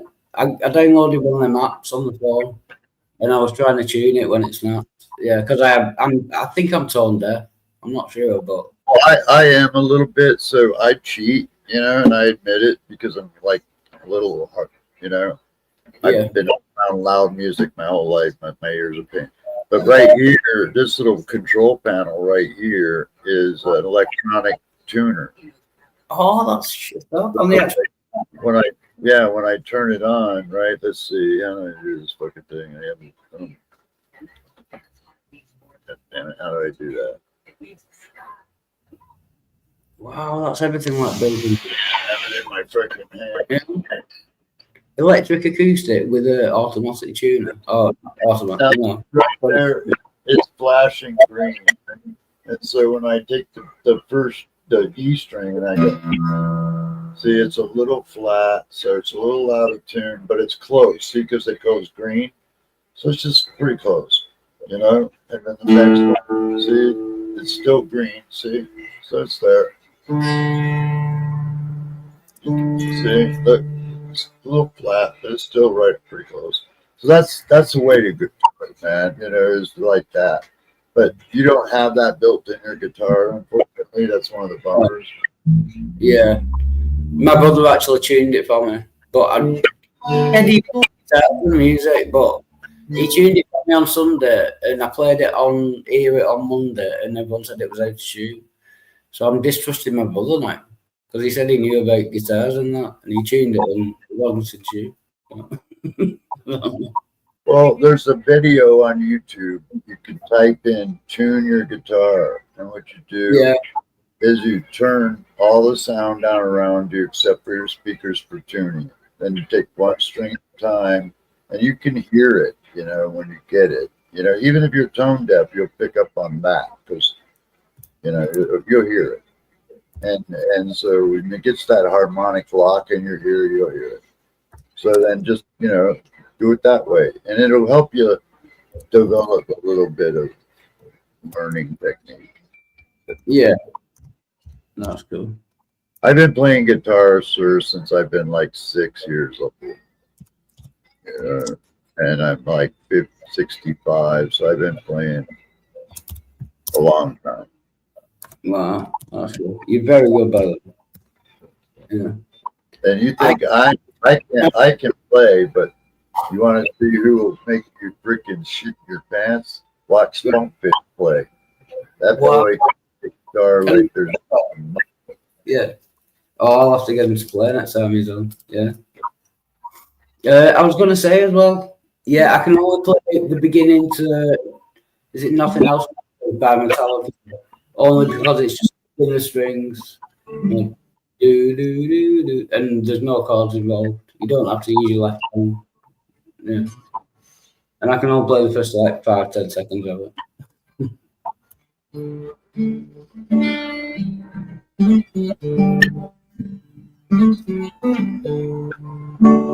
No.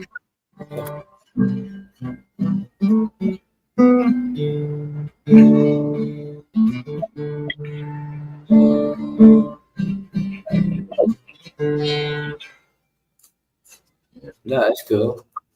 And Jill in the side chat, if you're join, I'm in a playful mood. But I'll be honest with you, if you join, I'll probably put you backstage every 5 to 10 seconds, hopefully every time you open your mouth. I'll probably put you backstage because I find it funny and it makes me laugh. So, but you can't make it in the side chat. Yeah, it just takes a little practice. You get good at it. Yeah. It doesn't take a rocket science. It just takes a lot of practice. I think it was. I thought I used to have fat fingers. But no, I've not got fat fingers. I think it's lack of coordination. I can't do the right and the left hand at the same time. Yeah, I could teach you like finger exercises, something similar, like. So it just helps you learn your fingers up and down. Strengthens your fingers as well. Yeah. And Jill says, if I join, you will get math. He's not a fucking teacher. If I join, you will get math big. Does that mean you will get math big? Or if he's not a fucking teacher. If I join, you will get math big. If I join you, do you mean will I get math big? Or will you get math big? Or will math... I don't know, Jill. If you can learn to speak fucking English, then I might be able to answer your fucking question. Not a fucking teacher. No way fucking hell I'm a fucking teacher. Yeah, this is a Fender Stratocaster, or Fender Acoustic, my bad. My Stratocaster's over there. Oh, you got a Stratocaster as well? Yeah. Fender Stratocaster. That is one of the guys actually. Yeah. That one of the Flying V, which Vinnie Vincent used, I think, in Kiss. Yeah. Was it Vinnie Vincent? Someone in Kiss. Yeah, they made my guitar body, man. They shaved it so like when I'm sitting in my chair and everything, it just fits really awesome. Yeah, Oh, custom made as well. Fucking hell, that must have cost a fortune. An acoustic electric guitar with automatic tuning and custom made. Fucking hell. Wolfman, good to see you. Jill, you Jill, trust God. I will accomplish all I desire. I desire all mankind to be saved. Oh, universalism. Get in. And Taylor Wolfman, do you want to be a moderator on my channel? I'll ask you first, Gio. If you want to be, I shall try my best to make you on both channels.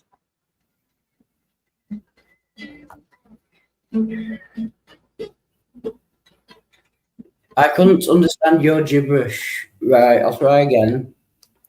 Again, not helping your point that you don't know fucking English. Jill, you typed, if I join you, will get math big. Do you mean if I join you, will you get math big? Then me, will I get math big? Or if I join you, will get math big? Does that mean you or me will get math big? Like, you're not a fucking teacher, basically. That's basic English. That sentence makes no sense. If I join you, will get math big. Will what get math big? Will who get math big? Will math big magically appear? Jill, you are not a fucking teacher. No, that's why. Yeah, that's true. Said that right. We don't give a flying. Oh. Right, we'll take a poll. What does this word mean? We don't give a flying posswist. Yeah.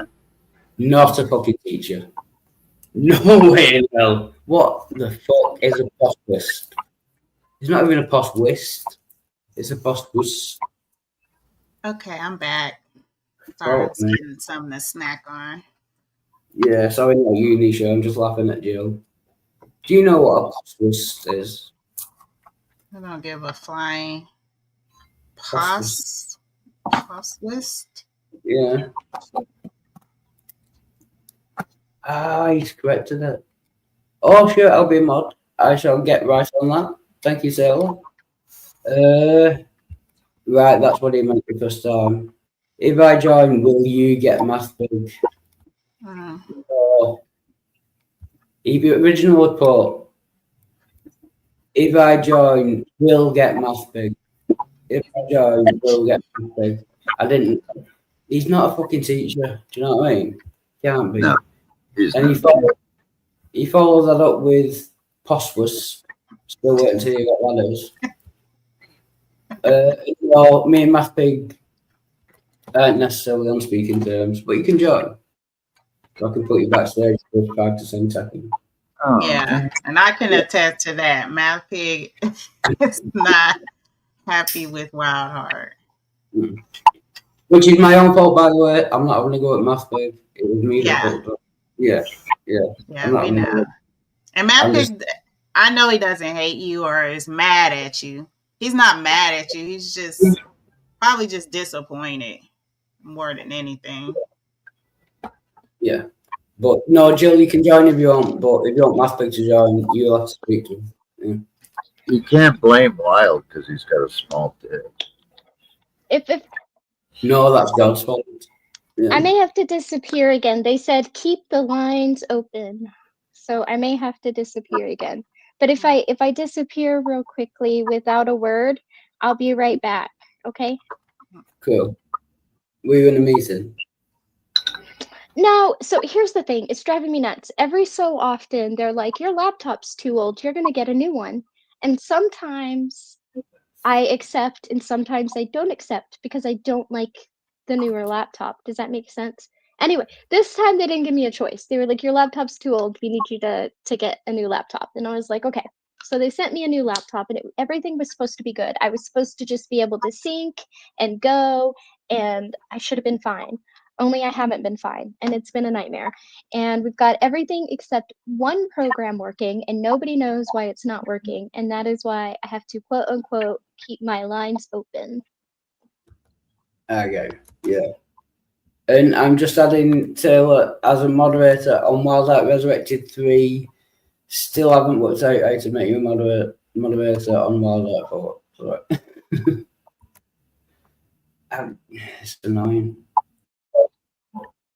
I hate that. Like when I get a new phone, I have to learn everything, and it's just not like. I hate that. Who are you dealing with, Pixie? Sorry, I'm just laughing at Jill again. Do what? Oh, just work people. Oh, over the computer? Yeah. Oh, okay. Yeah. I mean, I guess if they can't fix it remotely, I'll have to go into the office tomorrow, but I don't really wanna, so.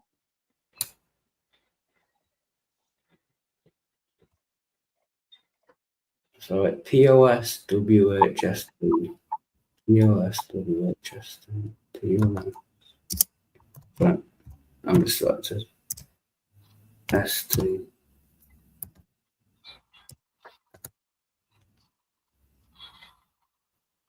Still not sure what it Taylor. is. Is Taylor a female? I think so, yeah. Oh, okay. Oh, she says I Pixie. No problem. Taylor. Yeah, Taylor's cool. Not like Jill. Oh, yeah, she's a favorite female. I like Taylor, and I like Sunshine. Oh, Erica. Yeah, Erica's cool.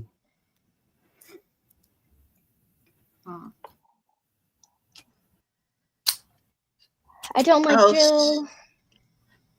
Yeah, I'm gonna stop even reading his messages now. He's annoying me even from side chat.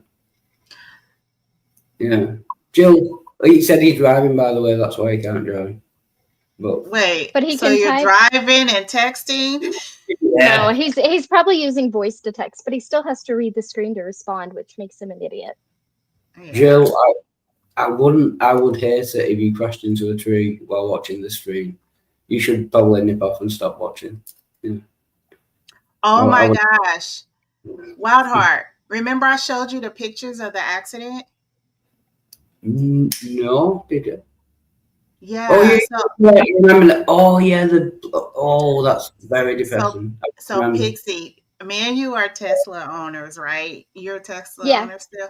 Okay, so I was on a road trip. I showed Wild Heart. It's on my page in the post, but I showed Wild Heart like the pictures we took from a car accident, and there was nothing left.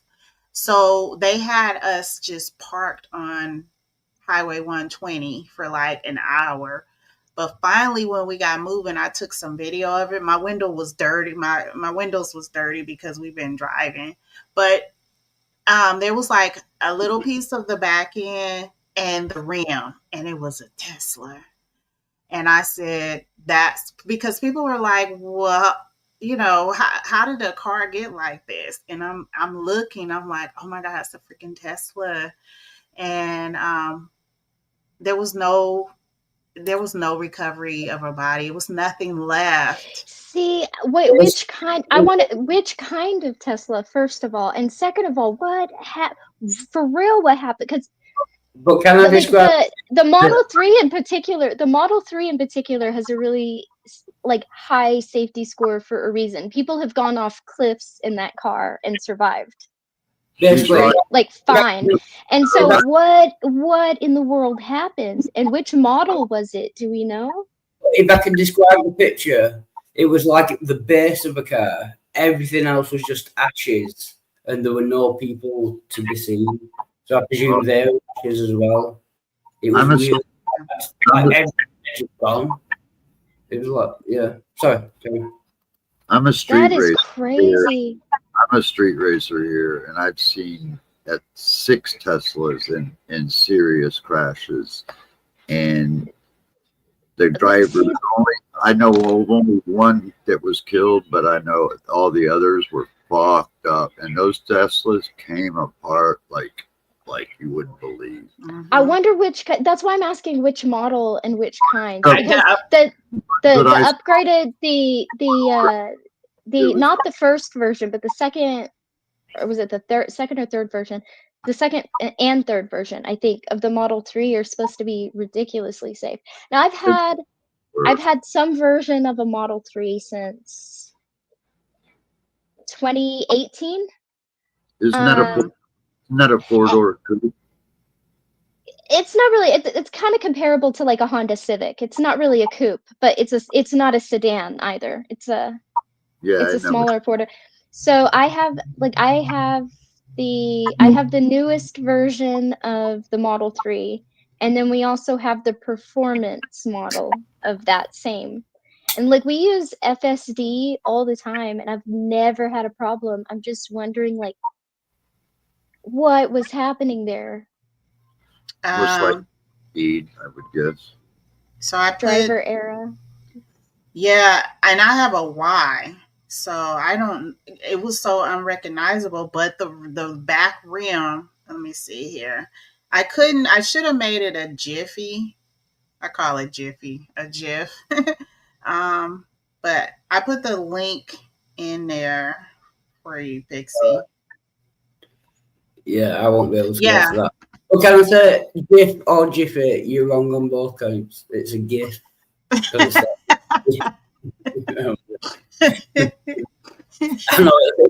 a long-running controversy. GIF or GIF. Well, first-hand experience. I've seen several different models of the Teslas get wiped out in street racing. You know, they're and this is my second one. This is my second one. Yeah, but here's the thing: I don't go street racing. Well, the first one I totaled. Like it was not durable. It did not stand up to the Tanisha test. And then this is my second one. But at least I didn't crash and burn. But I told my daughters, I said, y'all need to know how to get out of the Tesla when there's no power.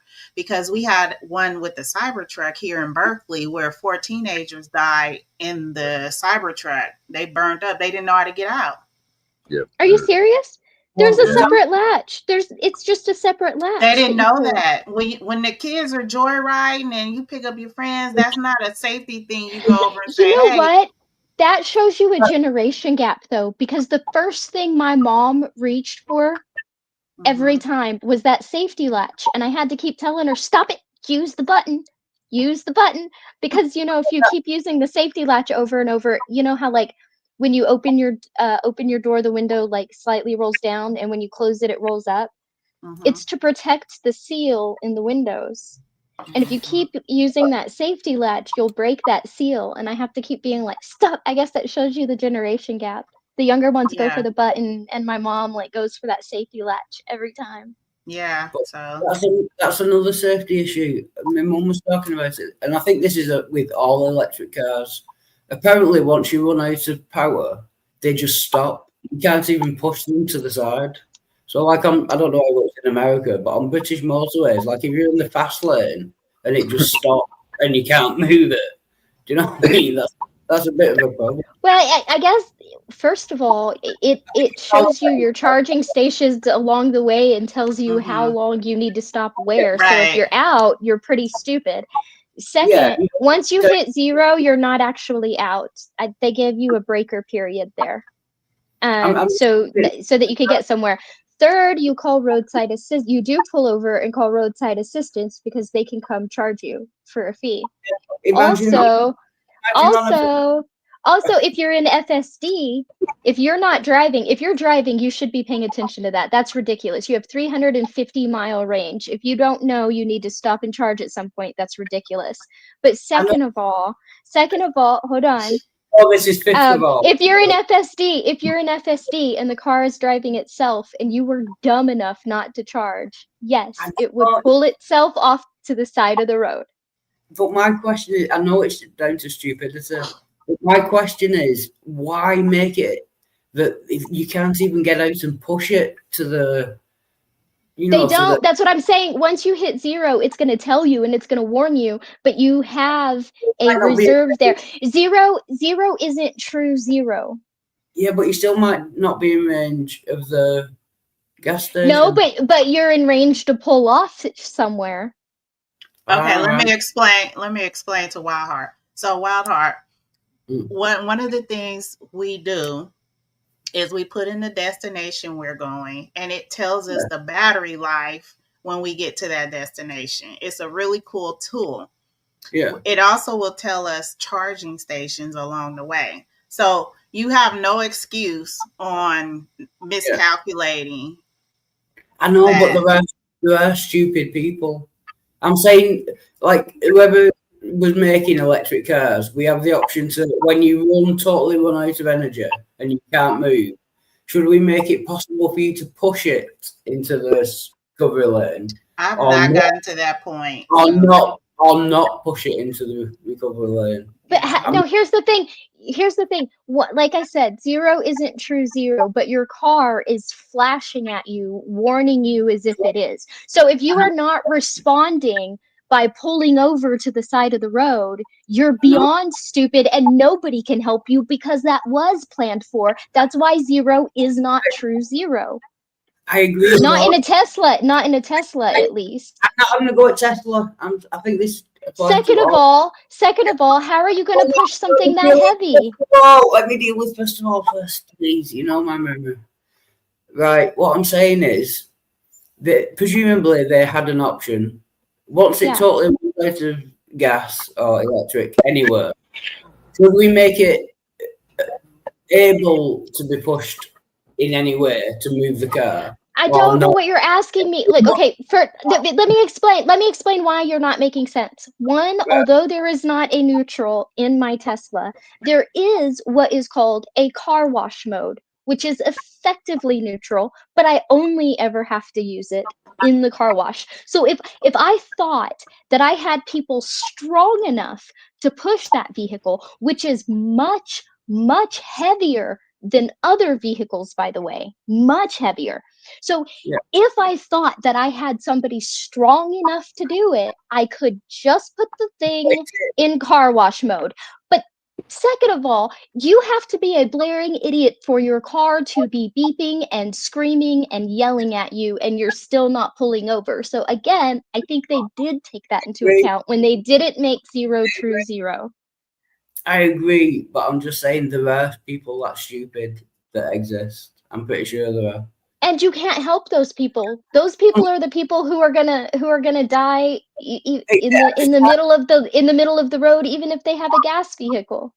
I haven't got at anyone. I'm just saying I don't understand the thought process. Once it does totally run out of electric and it cannot move, should we make it able to push it or not able to push it? If they made it not able to push it, I just can't understand that thought process.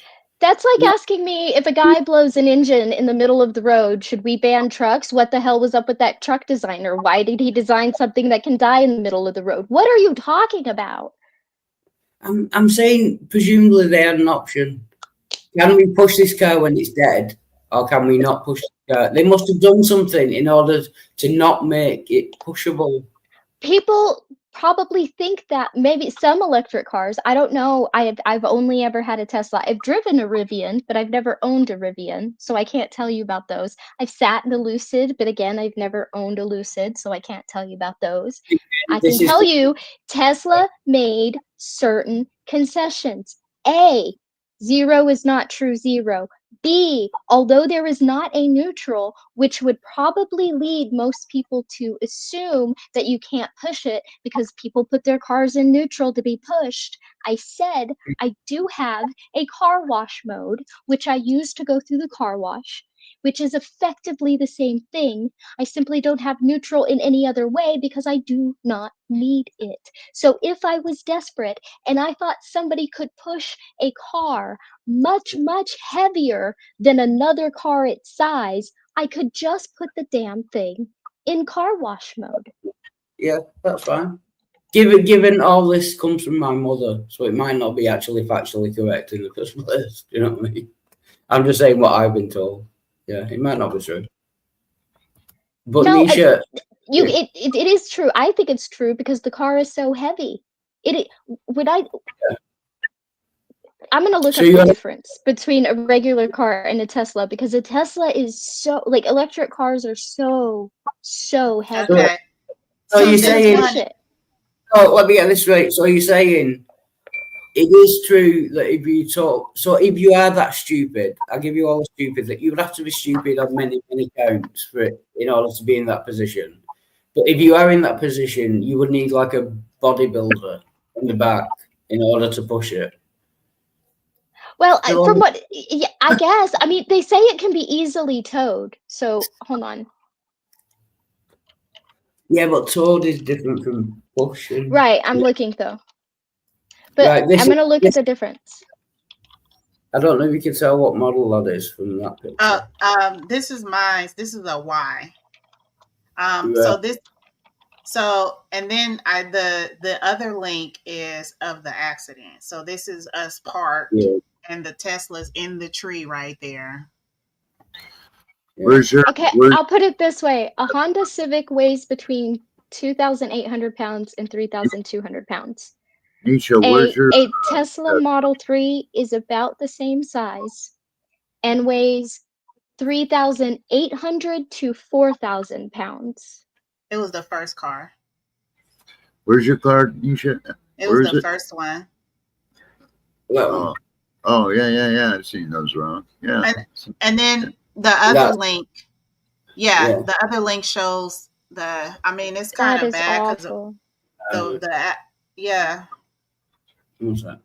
What year was it? What year was what? Yours. This one's only a couple of years old because I crashed the first one. That's the one. It's just like the base of a car and nothing. See where his legs are there? There's nothing above it. That's where the front would be. Click on it while you can't see it. All right, Wild. Yeah. Here we go. Tesla did think of. Just so you know, Tesla did think about it. They did add it, but it's not called neutral. Even if you don't have a car wash mode, you can put it in service or tow mode, which is how you. Oh, sorry, picture you breaking up. Is that me? Sorry, I'm different tell. What's going on? Yeah, no, if that's it was just called something different, that's fine. As long as you can push it, that was my problem with it. If you can do that and they just call it a different mode, that's fine. Yeah, it is a nice little Tesla you had there, Nisha. It was pretty nice. Thank you. The first one was this one's all black, so it's the same one, but I put a purple wrap on the second one, and I named it after Transformer Shockwave. I'm looking at 2015 Kia Stinger. But that picture on its own, just imagine that is a car. You can only see the base of it, and the rest is just ashes. Done. So if there were people in that car, Do you agree that there's a learning curve in driving that car? Because I've been training people like when you're driving a Tesla, have you experienced this? When you take your foot off the gas, the car doesn't compression slow down, correct? You got to brake to slow down. No, it brakes when you take your foot off. It does automatic braking. What was you gonna say, Wildheart? I was gonna say you can't. I thought Neil was gonna blame the driver. If you crash and then the car turns almost completely into ashes, I mean that's bad. That's bad design on some fronts. You can't really blame the driver for that. Do you know what I mean? That's yeah. I mean, crash as hard as you want, but it shouldn't do that. It shouldn't turn into ashes. They do. They do. You know, even in common 60-mile-an-hour freeway crashes, they come apart. Dude. They really do. They disintegrate. I'm sad that they do. That Kia Stinger I'm looking at is really sweet. I don't know if you've seen one, but It's all black. I got a thing for black cars, and it's got an 8-speed paddle shifters. Do like about 205. Nice. Thank God you said cars. I have a thing for black cars. Thank God you said cars. Well, since I got hurt, it's really the only thing that hasn't really changed much. Yeah. Driving my car with hand controls, even if I were somehow miraculously cured, I wouldn't give up those hand controls for anything. No way. Right. Yeah. Sweet. The control you have over a car. I test drove a Tesla and with hand controls, and what I found, it's like my front wheel drive cars do. When you're going fast and you take your foot off the gas, the compressions normally on an engine slows you down a little bit. But in a Tesla, I noticed that forward momentum, it didn't drop, it didn't dissipate right away. I don't know if it was the auto braking or whatever, but like what I have seen in more wrecks than not is the most common problem. The reason why they wreck Teslas is from over braking. That is really the reason why you wreck Teslas. Can you say good to see you, Taylor? And no problem. And yeah, I was going to say something else and I forgot. I'm just Neo is so tech savvy. Neo, can you tell your computer to shut the garden gate? Can I do what?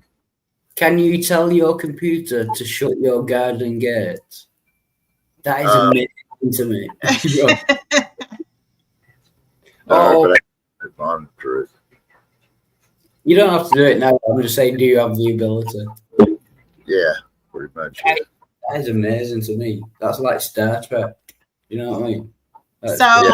So here's my, because I was kind of looking at what was going on in the chat. So here's my thing. Taylor, don't hesitate to challenge Jill on a panel. Okay. And whoever moderates, as soon as Jill launches an ad hominem attack, which men have a problem with when they're debating women, they can't help it. Especially. You won. You've demolished your opponent. Okay. Anytime I'm debating or dealing with men, whether it's a theological throwdown or just an honest interlocutor, when they go to ad hominem, I've destroyed them. Because they think being a woman, one, is an insult, which I don't understand because they came out of vagina. Okay. Yeah. And two, right. They criticize their own mothers at that point. Right. And, exactly. And two, that means you have them by the balls, is when they have to use something like you're a woman and you can't talk. Because the most stupidest thing I've heard and hear on here is that men think this is a church. They think that this conversation that we all have on YouTube is a church and there's a hierarchy, and they're the hierarchy. And I don't know why they're so delusional in thinking this. Okay. That is a great point, actually, yeah. It's ridiculous. Because it says in the Bible, a woman shall not be permitted to teach in church. Right. YouTube in church. That's a brilliant, I'm going to steal that, actually. It's ridiculous. And then they're not pastors. They're not in the pulpit. They're not even qualified. Most of them don't even go to church. All the non-denominational ones. They don't even go to church. So they hold a standard of a brick and mortar church to you, even though they don't themselves hold the standard, which is Paul lays out in Titus and Timothy on how male teachers should present themselves. They do not fit. 99% of these men that I have come across are not qualified. So, doesn't it also say in the Bible, not every man is I can't remember the wording. Not every man is like able to teach, or not every man is designed to teach. Right. So even that destroys the arguments as well. Yeah. So, I mean, if some exactly. to teach, why pick on the women?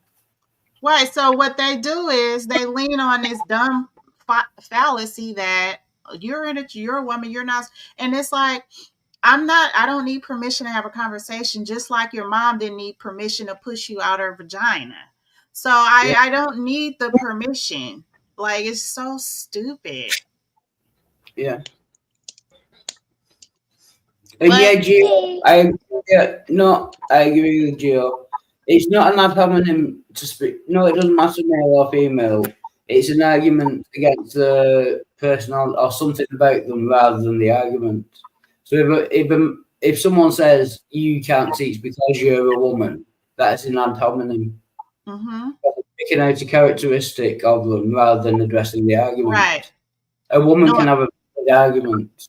Yeah. So it is. No, dang well, throughout their 12 years of public school or private school, they had a woman teacher at some point. And they wasn't saying, you can't teach me, you're a woman. I mean, it's just so stupid. And YouTube gives these effeminate men like this type of courage, and it's so stupid. I wonder if they will be equally against gay, like clergy, gay priests teaching, because obviously most Christians are against gays, and they're against gay preachers. Would they argue against that?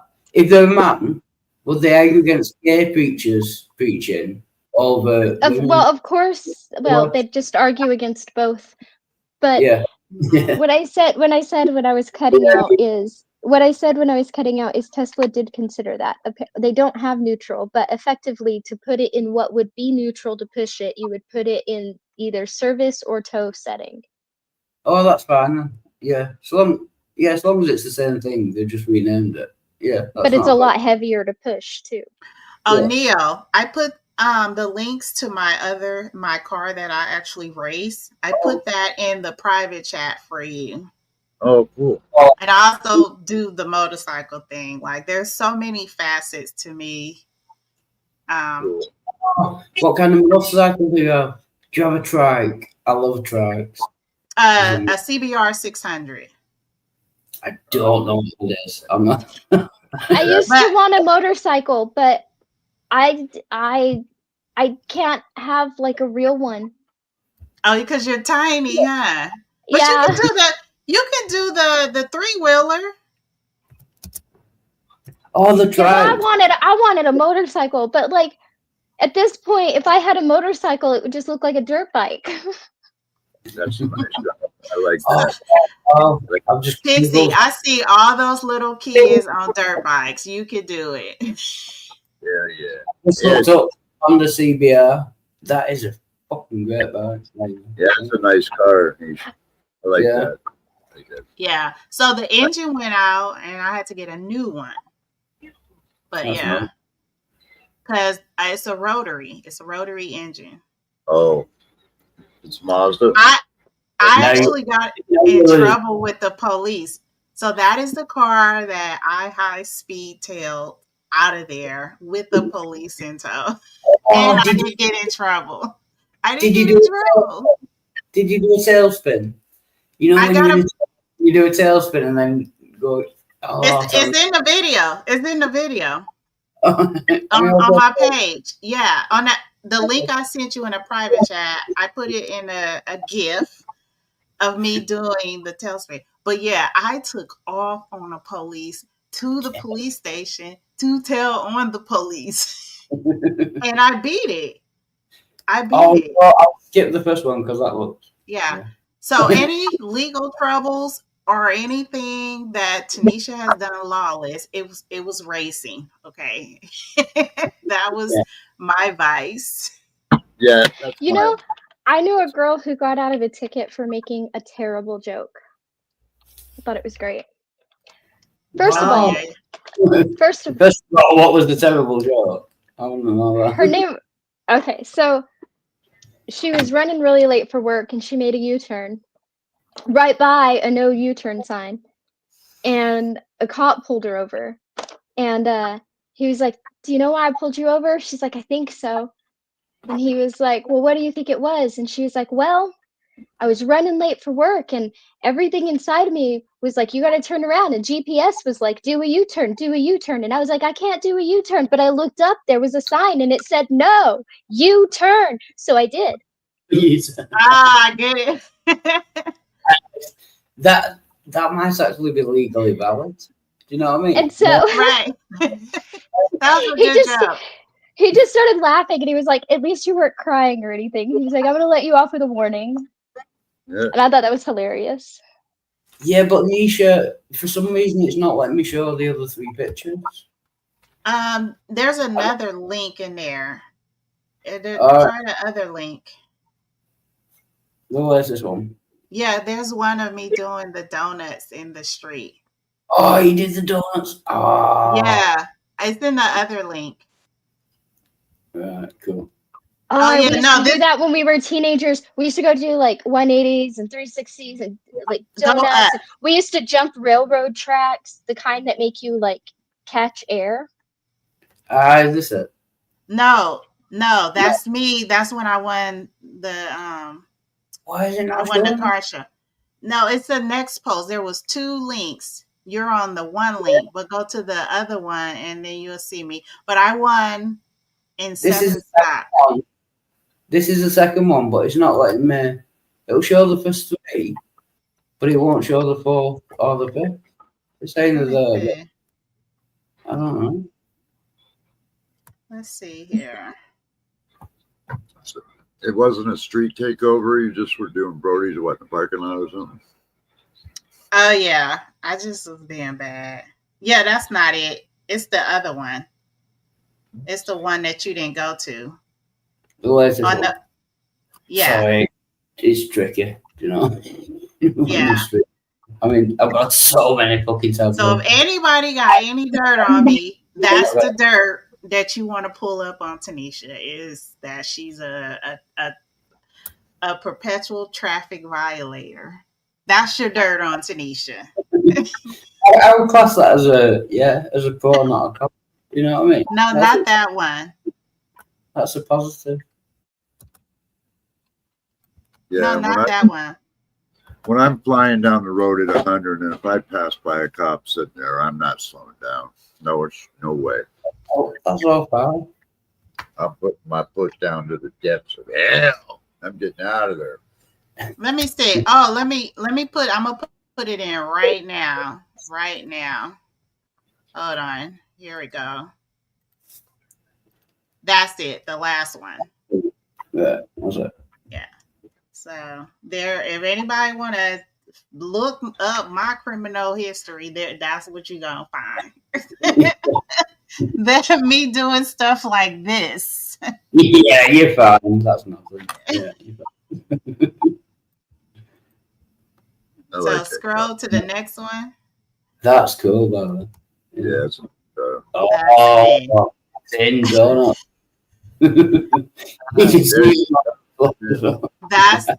That's my thing. I get in trouble for with the law. The law.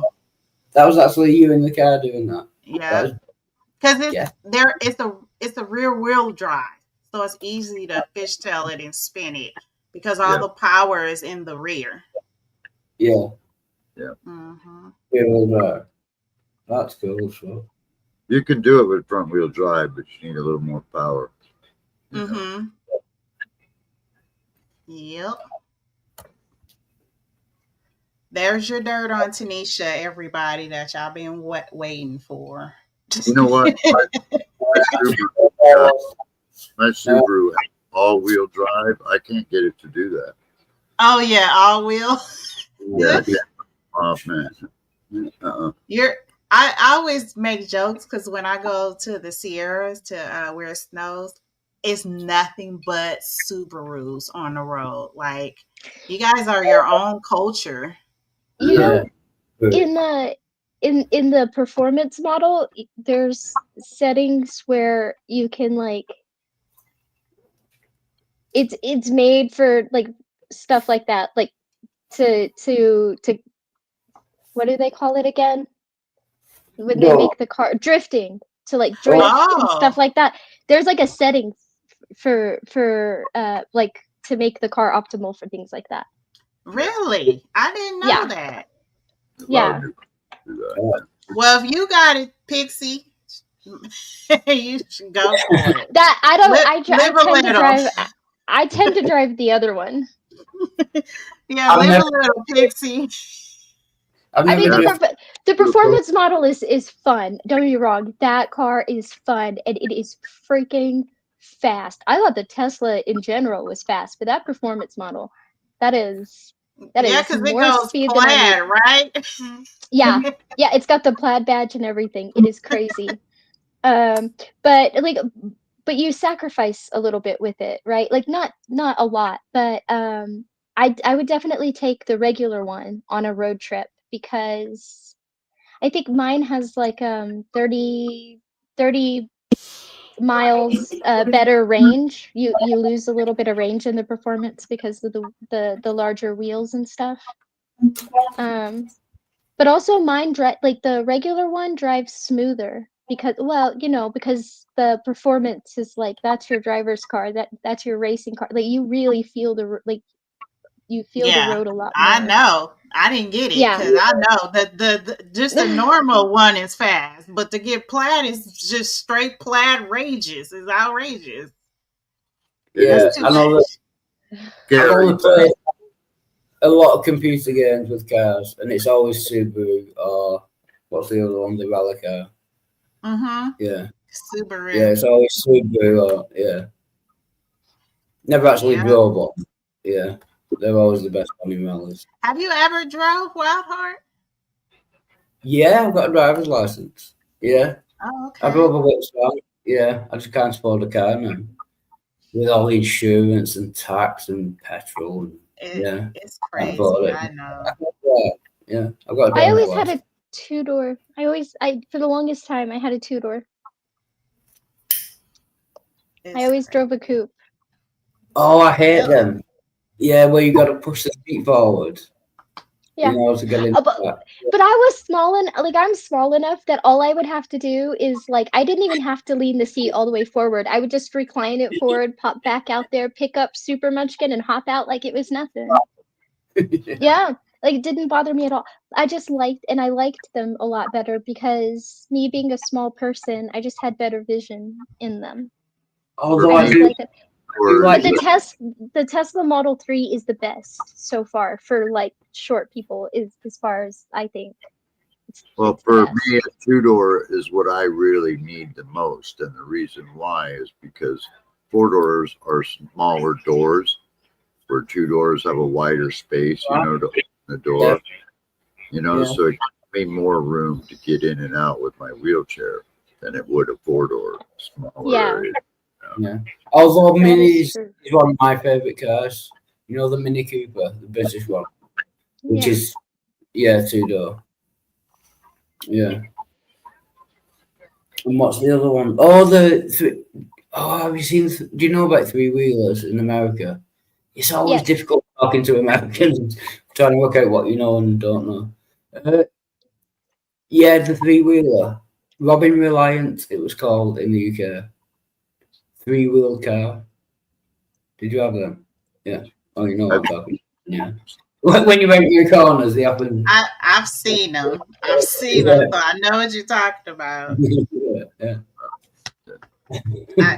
What I would like. And it just turned over on its side. What I would like is if we just got rid of freaking property taxes, vehicle taxes, just all kind of taxes. If you have slashed the government, and I don't want to go into this deep dive, but if you have slashed the government, as you say, slash our taxes. No, but then if you didn't have road tax, how would you pay for the maintenance? But they're not actually slashing to help us pay less. They're slashing to help pay themselves more. Yep. Yeah. I know, that's why I was careful. Sorry. Misha, look at that monster from hell. What is that, a 454? That's a 1,000 horsepower, 598. My friend built that Wow. thing. Did all himself. Nice. That's gonna roar. That's gonna roar. That's the guy that works on my Subaru. You know, he does all the work for me. Nice. But I'm gonna keep me posted. But I do want to ask Nisha a question.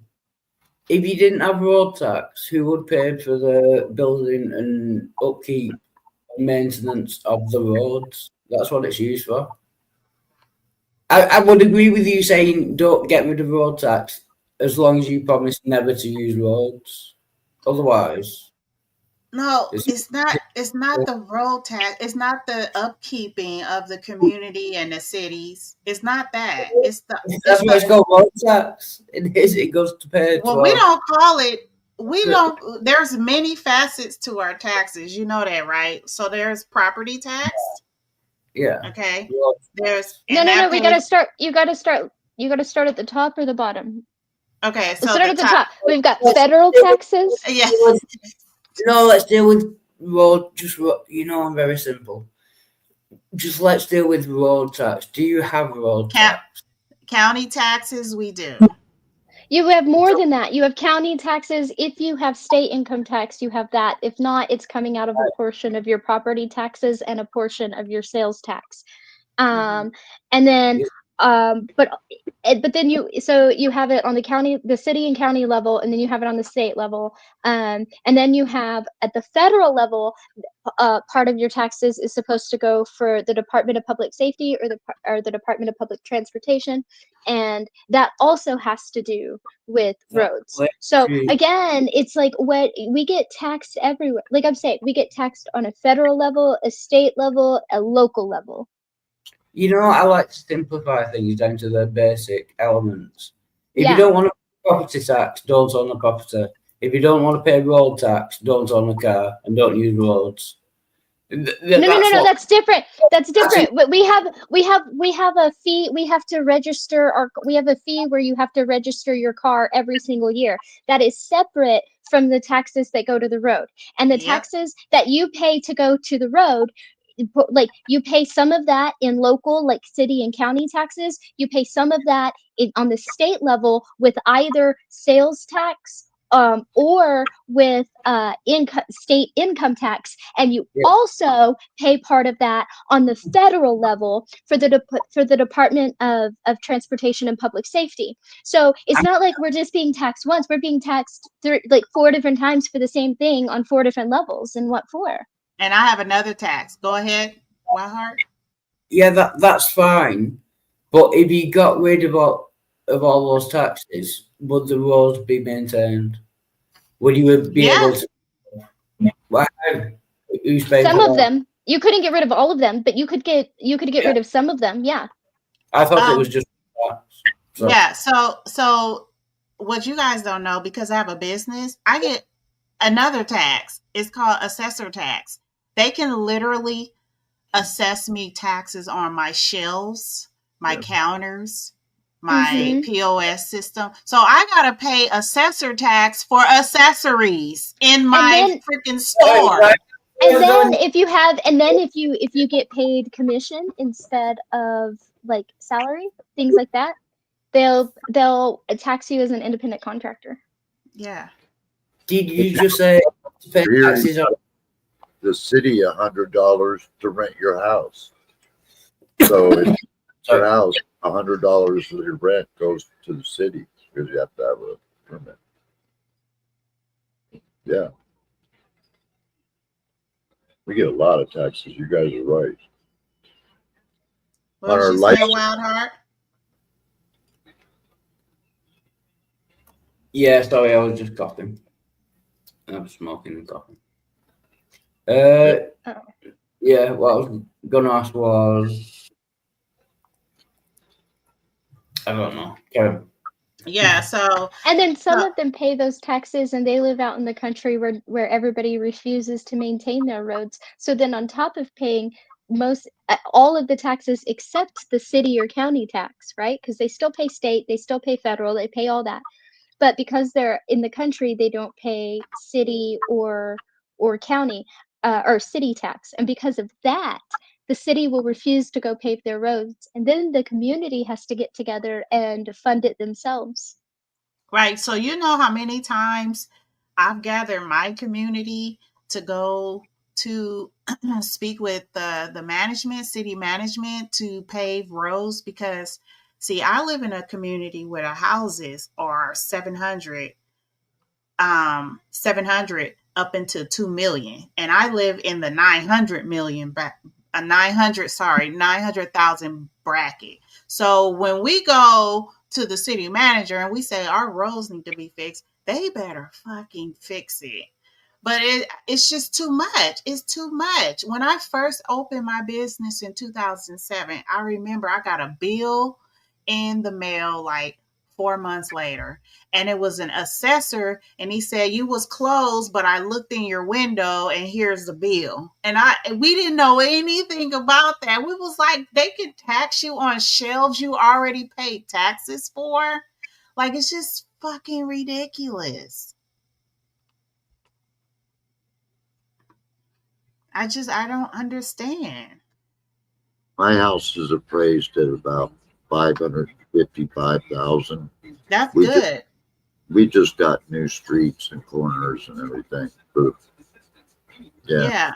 So that's why I'm like, well, we need to go talk to the city management, because I live in a nice community. The schools are nice, and it's, but y'all need to do something about these roads. Yeah. I have the opposite problem. Well, because I don't live in the country. If I lived in the country, I would have the problem I described before. But because I don't live in the country, I have the opposite problem. I'm like, would you stop tearing up the fucking roads? Stop it. This section's been under construction for like 4 years. Can we move it along now? What was they doing? Was it just heavy trucks going through, or no? So I think it's a combination of two things, right? One is there's a lot of extreme weather here. Some years we're fine, and some years it's like we need way more repairs than usual, right? But the government operates on this: if you don't use it this year, you'll lose it in next year's budget, kind of a basis. Okay. And so instead of fixing the pothole, they fix the whole damn street. You know what I mean? But yeah. But the way that these road crews work is you don't have a crew where everybody knows something and they all get the job done. You have a crew of people who come and they tear up the roads. Then you have a crew of people who come and they come and lay the gravel and the tar and all of that. Then you have a group of people who come and they finish it up and they do the painting and stuff. But they don't work together in a crew. They work in separate crews. And so if you have multiple projects in your town, you're going to hire the tear up crew to come tear all of it up, right? Not just one spot. You want to tear all of it up, because by the time you get the next group in, they may be off somewhere else and too busy to start your next project. And so it makes it take so long. So did you see the private chat?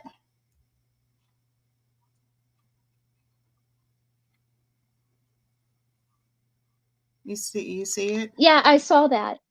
Oh, okay. So you're. Yeah, I've got to go out. I apologize, and thank you everyone for joining, but I really do have to go out. So thank you for having us, Wild Heart. You've been brilliant. Everyone in the side chat. I shall play the outro, and then I've really got to leave. So. All right.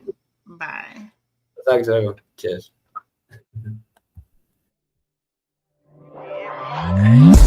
Young nigga from the 9-1. Switch out over, I stay young, blonde. I was at the West Coast, now I'm in the East Coast. Shawty wanna fall, cause I cash up.